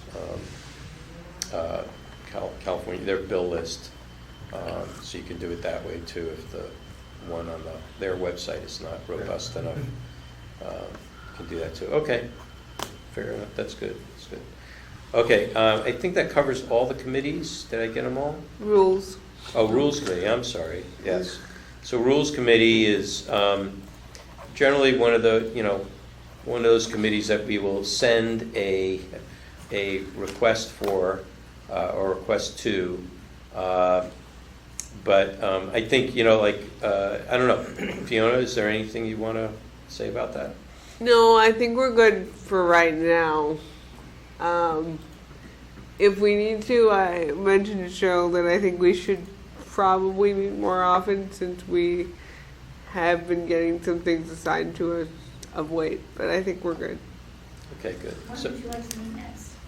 I'll send you, I don't know. You I'll don't at see. this moment. Yeah. Okay. and rules covers, basically we'll, deliberate and make recommendations around, everything that we operate by, all our governing documents, our bylaws, what have you. And and as I said, the task force will, send a request to the committee to do something. So they get a few items that they work on regularly, right? Yeah, we have a few. Mhm. Okay. All right, anything else in committee charges? Nope, okay. Let's go to the next one. Cheryl? As I said earlier in the meeting, I provided my last administrator's report for December. I didn't know if there were other subject matters you wanted to have me include or other information you would like me to provide. I'm happy to amend it any way that makes it easier for you guys to follow, or if you need more information on something, that I'm open to it. Okay. Or you can email me if you can't think of it now.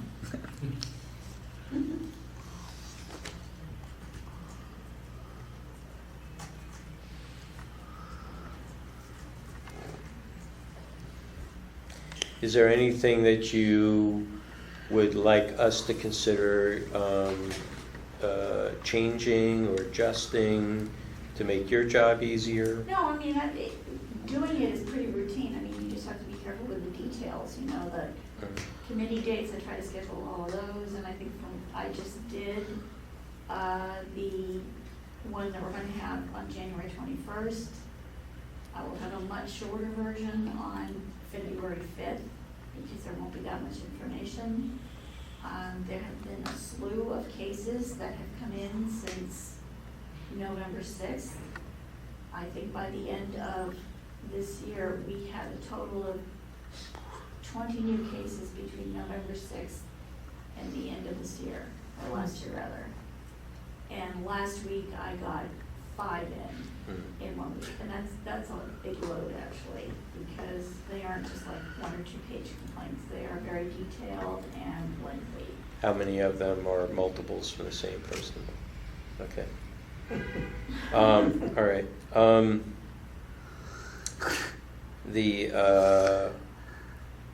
Let's see. So whatever you want, information you want me to provide, I mean, I already put the dates, I already put the number and the names of the cases. You have the complainant and the respondent, and whether it's public records or something else, meeting minutes, whatever they're requesting. I put in, if we get correspondence from a member of the public, I always include that. I include the number and list of emails that I get. Because we had about 6 weeks since our December meeting, we had almost 200 separate emails, not including the last 2 weeks because it will only, I will include those last 2 weeks in February. So there's a lot of information. I just didn't know if you guys still wanted to read it, you want me to discuss it, you want me to change something, change the look of something, the information that I'm providing. Like I said, you don't have to tell me now, you can email me, sleep on it, whatever. All right, good. Is there anything in the office that you need as far as resources that you're kind No, of... people are very cooperative when I need something. Okay. And I mean, any tools, technology, or anything like that? Technology. More pens, more file folders, People are claiming scarcity of stuff that... Yeah, no, I work in a cubicle, probably like the rest of you, but, yeah, no, it's I mean, I'm very happy, and I'm happy to do whatever it is you guys need me to do. I have no qualms about that. So Okay. that's what I'm saying, this administrative report is up to you on what you would like to see. Okay. All right, great. Anything else, task force members? No, everybody's cool? All right, great. Then let's move on to Peter. I just have a couple things to, it's basically a reiteration of stuff we've already talked about. But, there are a couple themes that we've seen in the complaints, one of which is metadata, which we will be preparing a memo on. And the other, which is the relationship between city and NGOs or other entities that are administering the city's business. And we've prepared a lengthy memo on that. It's not done yet, but it will be done soon. There's this other issue about anonymity and pseudonyms, which is kind of case specific, or many cases specific. But I don't think that requires a lot of analysis.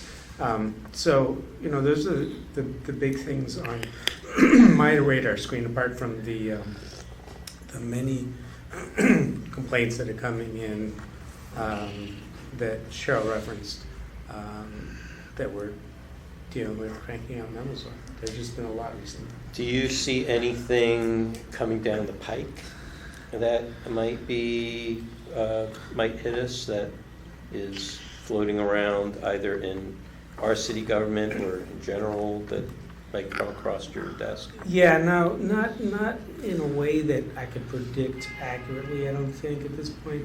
I mean, there are these anonymous complaints that seem to be ramping up, and that's a lot of stuff. But, it is what it is, and the complaints and the requests themselves are somewhat time limited and department limited. It's just a lot of work to get done. But I don't see that as, cascading into something significant. How many cases would you like to see per week? I mean, I already sent you like 10 last week, Well, and that's not even like scratching the surface. no, I know. And it's tricky because my colleague, Mark, is going for trial. So he's kind of out of pocket. Send me as many, well, I don't know how you guys want to adjudicate them. Well, as I was explaining to the committee before, when I get a complaint, I set it up with a summary, I organize it, scan it, and send it along with a notice to the respondent to get a complaint against you. They have 5 business days to get back to me, and they usually do. And when I get that information, I ship everything off to Heather and Mark, and I request the DCA memo. With the information that I have, I give them everything. So I mean, I don't 10 a know week if- would probably be sufficient. How many? 10. 10? Okay, we're good for this week then. Yeah. No, and I review them when they come in initially, and then you send me the request, and I review that too. And Mark and I try to divvy up the caseload, but he's just tied up with other matters right now, so it's kind of falling on me. Yeah, all right, well then I'll hold off for a little bit. That'd be great. Anyway, things are, I don't see any great trends. Things seem fine. The anonymous stuff seems to be substantial. So It is. one trend that is kind of hanging in the air that I'm waiting for the shoe to drop on are the police records. Well, okay, yes, I understand that, and I've looked at a couple of complaints related to that, but I haven't seen anything that's particularly thorny about the issues. So the part I'm talking about are the personnel record. Yeah. It's more of the complaints against police officers Right. by the public, that kind of stuff. SB 1240 or Right, something like right. that. Yeah, I know what you're talking about. Okay. All right. No, Yeah. that could become a major issue. It's Right. true. I haven't seen it kind of blossom that way yet. Okay. In what I've seen, Mhm. but I mean, a lot of those folks, I think the news organizations are proceeding through the federal FOIA Mm-hmm. Act rather than like the Sunshine Ordinance. Right. So But it's kind of one and the same because it is.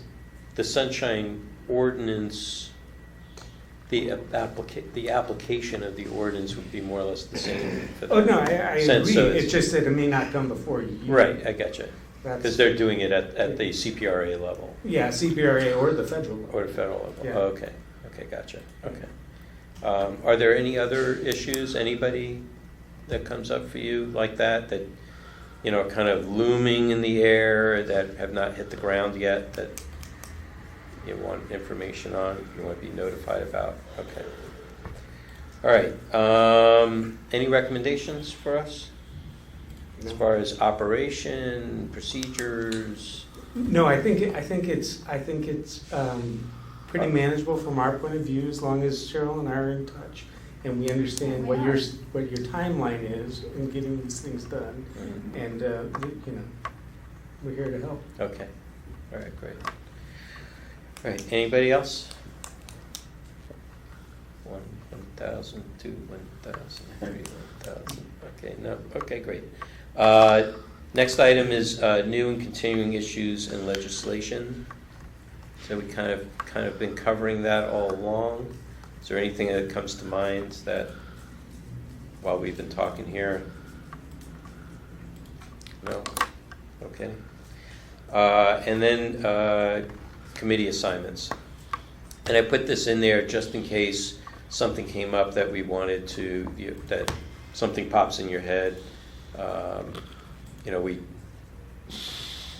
remember Martin brought up the monitoring of legislation. Oh no, remember Yankee, you brought it up for the EOT committee maybe, in that kind of way, so that would be considered somewhat of a new assignment. Is there anything like, I would like to see us, maybe do a little more promotion of what we do, so it's people know that things are going out there. I'm wondering if there's any interest in maybe posting on social media that our meetings are happening. We could also post what the ODs, after every meeting on social media or something like that, which social media, that kind of thing would be helpful. That could be, if you think that could be of some, people have mentioned this over the years that they would like to see that. It's not just the announcement of when the meeting's happening, but what happened during the meeting. So it's either the minutes or the OD or whatever, that kind of thing. If you think it's a good idea, then how should that be implemented is really the question, and then who should be charged to do it would be the next part. I don't want to burden staff anymore or have staff try to figure out a multitude of social media out there. Well, I think it's a good idea. I just have no idea how you would go about doing it. But once the meeting is over, it's public information and anybody can do anything they want. I think it would be good if the task force was able to do that. I don't know if there's some services that will scrape a certain information that's currently on the website and then post it. There may be some technology that does that. I'm not sure. Like a RSS feed kind of thing. Maybe you can create an RSS feed for the OD section or something like that. And then show which is the newest one, that popped up or something. I don't know. Just a thought. Pie in the sky, I guess. I mean, the biggest issue I see with creating a social media presence for the Sunshine Ordinance Task Force is that they all pretty much allow inbound messaging, which is going to be perceived as messaging the task force, which is actually the person managing it. And I mean, we were talking about adding staff earlier. I think adding staff that's like a communications person for the task force would make sense. It doesn't make sense to burden our existing staff. That's true. But there's a whole communications element of that inbound, outbound that I don't think anyone on the task force has the time and energy to deal with. Right. And clearly is not within the purview of our existing staff. Could it even be perhaps like an internship or something for someone?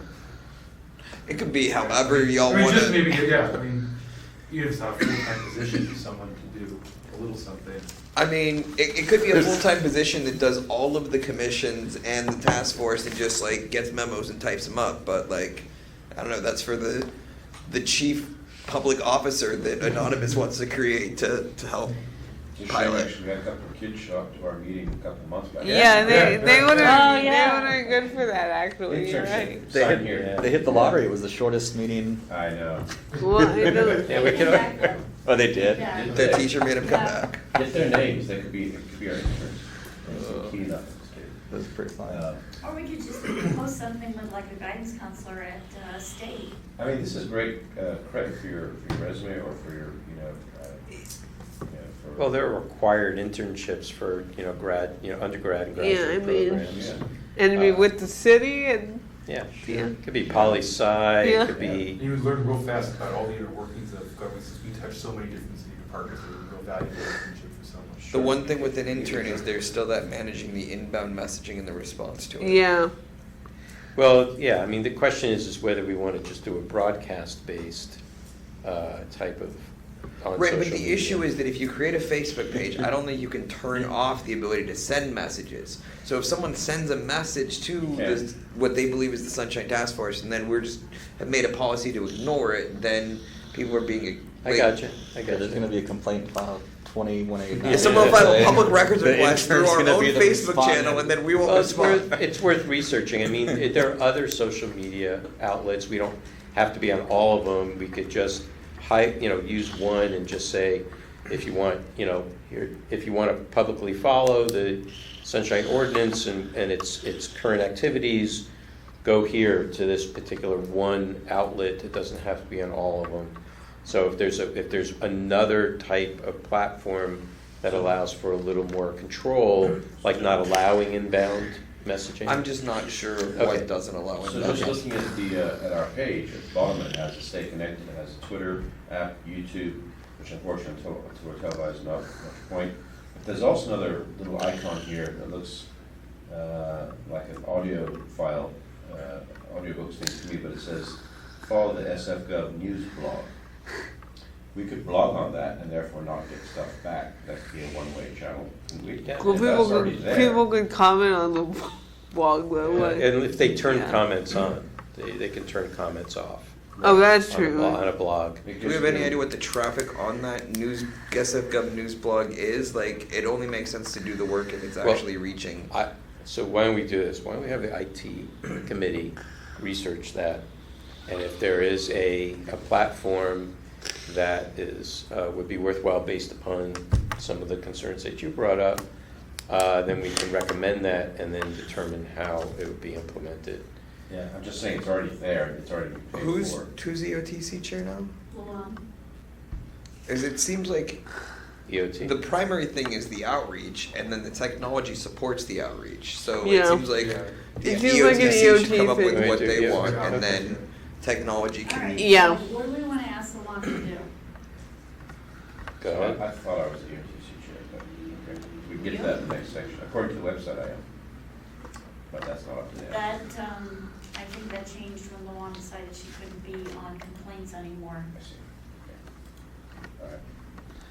Yeah, she specifically She requested that. requested it, Yeah. Okay. I mean, I guess That was while you were out of the country. Okay. I guess the question is, as EOT, does the Sunshine Task Force want to utilize additional public channels such as social media to extend our reach? If so, what tools? I don't think it's EO. I think the question is whether the task force wants to do that. Right, but that's why it said, as EOT, do EOT. they decide the task force wants that? Because it, Okay, yeah. EOT can discuss and research, right. and Okay, then about 5 minutes. so do I. So if we, Committee. if we can wrap it up. Yeah. Yeah, really good, yeah.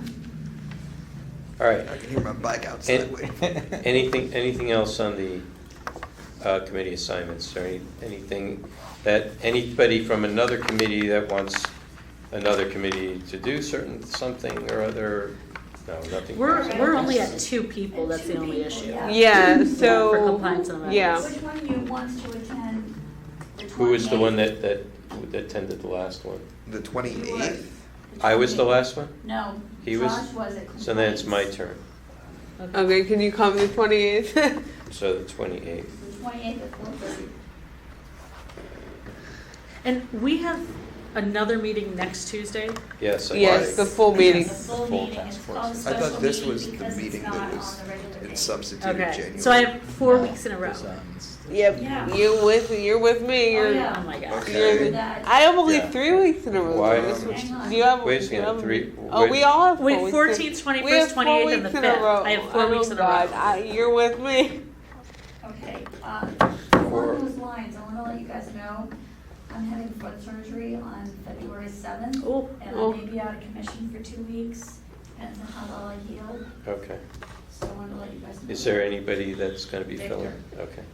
All right. I'm Good trying to once luck. again get everything ready for him, so that when he, I thought that meant I wasn't gonna get any requests for memos.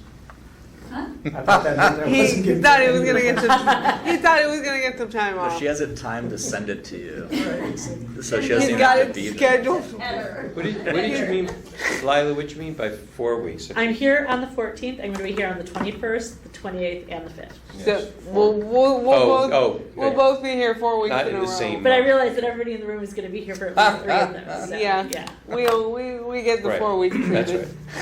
Your Okay. service is So noted. Bruce, you're gonna be on CAC on the Uh, 28th. Yes, I will be. Gold star. Okay, that brings us to item number 4. Yeah. Hang on. We're almost done. Item number 4, announcements, comments, questions, and future agenda items by members of the Sunshine Ordinance Task Force. It's just the kitchen sink bucket, the bottom. Anything? Yeah. Lila's gonna be here for the next 2 weeks. Right, other than that, going for, what month do we not have a meeting? We never not have a meeting. Never mind. Yeah. Okay. 12 we didn't meetings a have a year. meeting. We didn't have a meeting this month on the 1st because it was the 1st. Right. I was We had thinking there was July a that we summer didn't one. I was have just a filling out my meeting, too. calendar. I was like, do we not meet in August or something? No. But We do. Everybody else doesn't meet. That's right.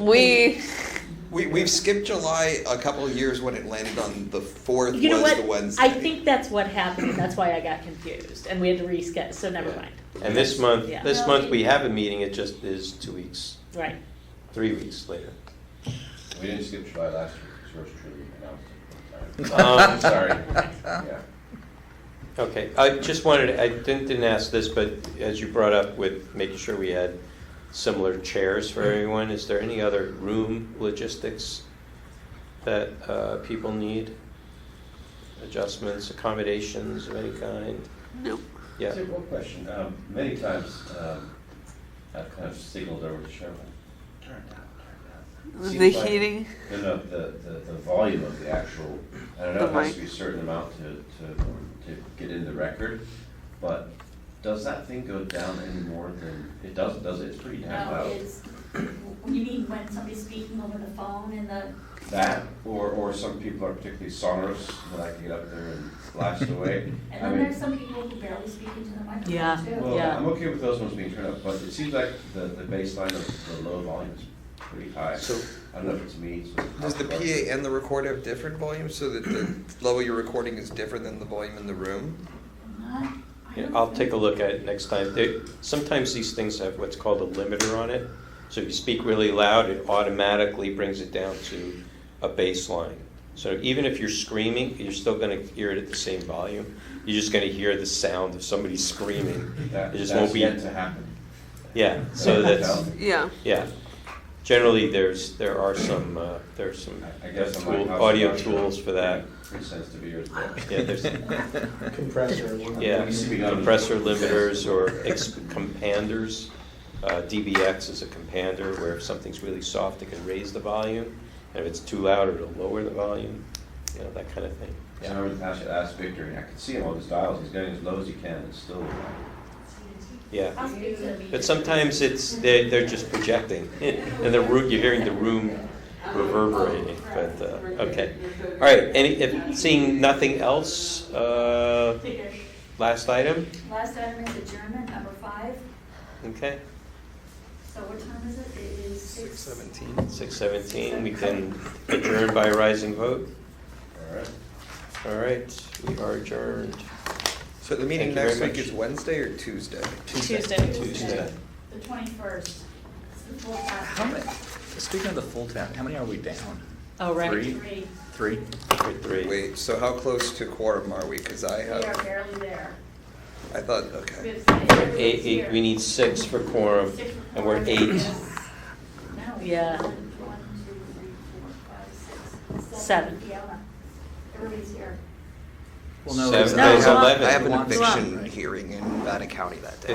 It's 11 members, Oh, yeah, but at this time. but we're missing 3, that leaves 8. So who's the 8th? Luan. Luan, right, okay.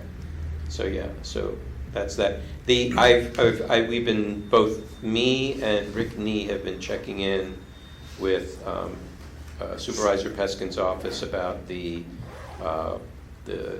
changeover for the NAM seat, and still waiting for the city attorney. It turns out John Givner got assigned. Promoted.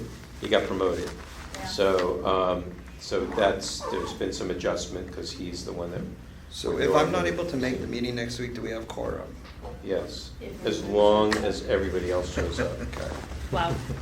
We're sorry, your conference is ending now. So, yeah. It's interesting that we haven't seen more of those police reports. But I think a lot of those are done by news organizations and just about suit. Yeah, well, Yeah, and they're also, gonna get court order. I mean, Yeah. well, a lot Well, of the them are ACLU. just getting issued. So if Yeah. if the police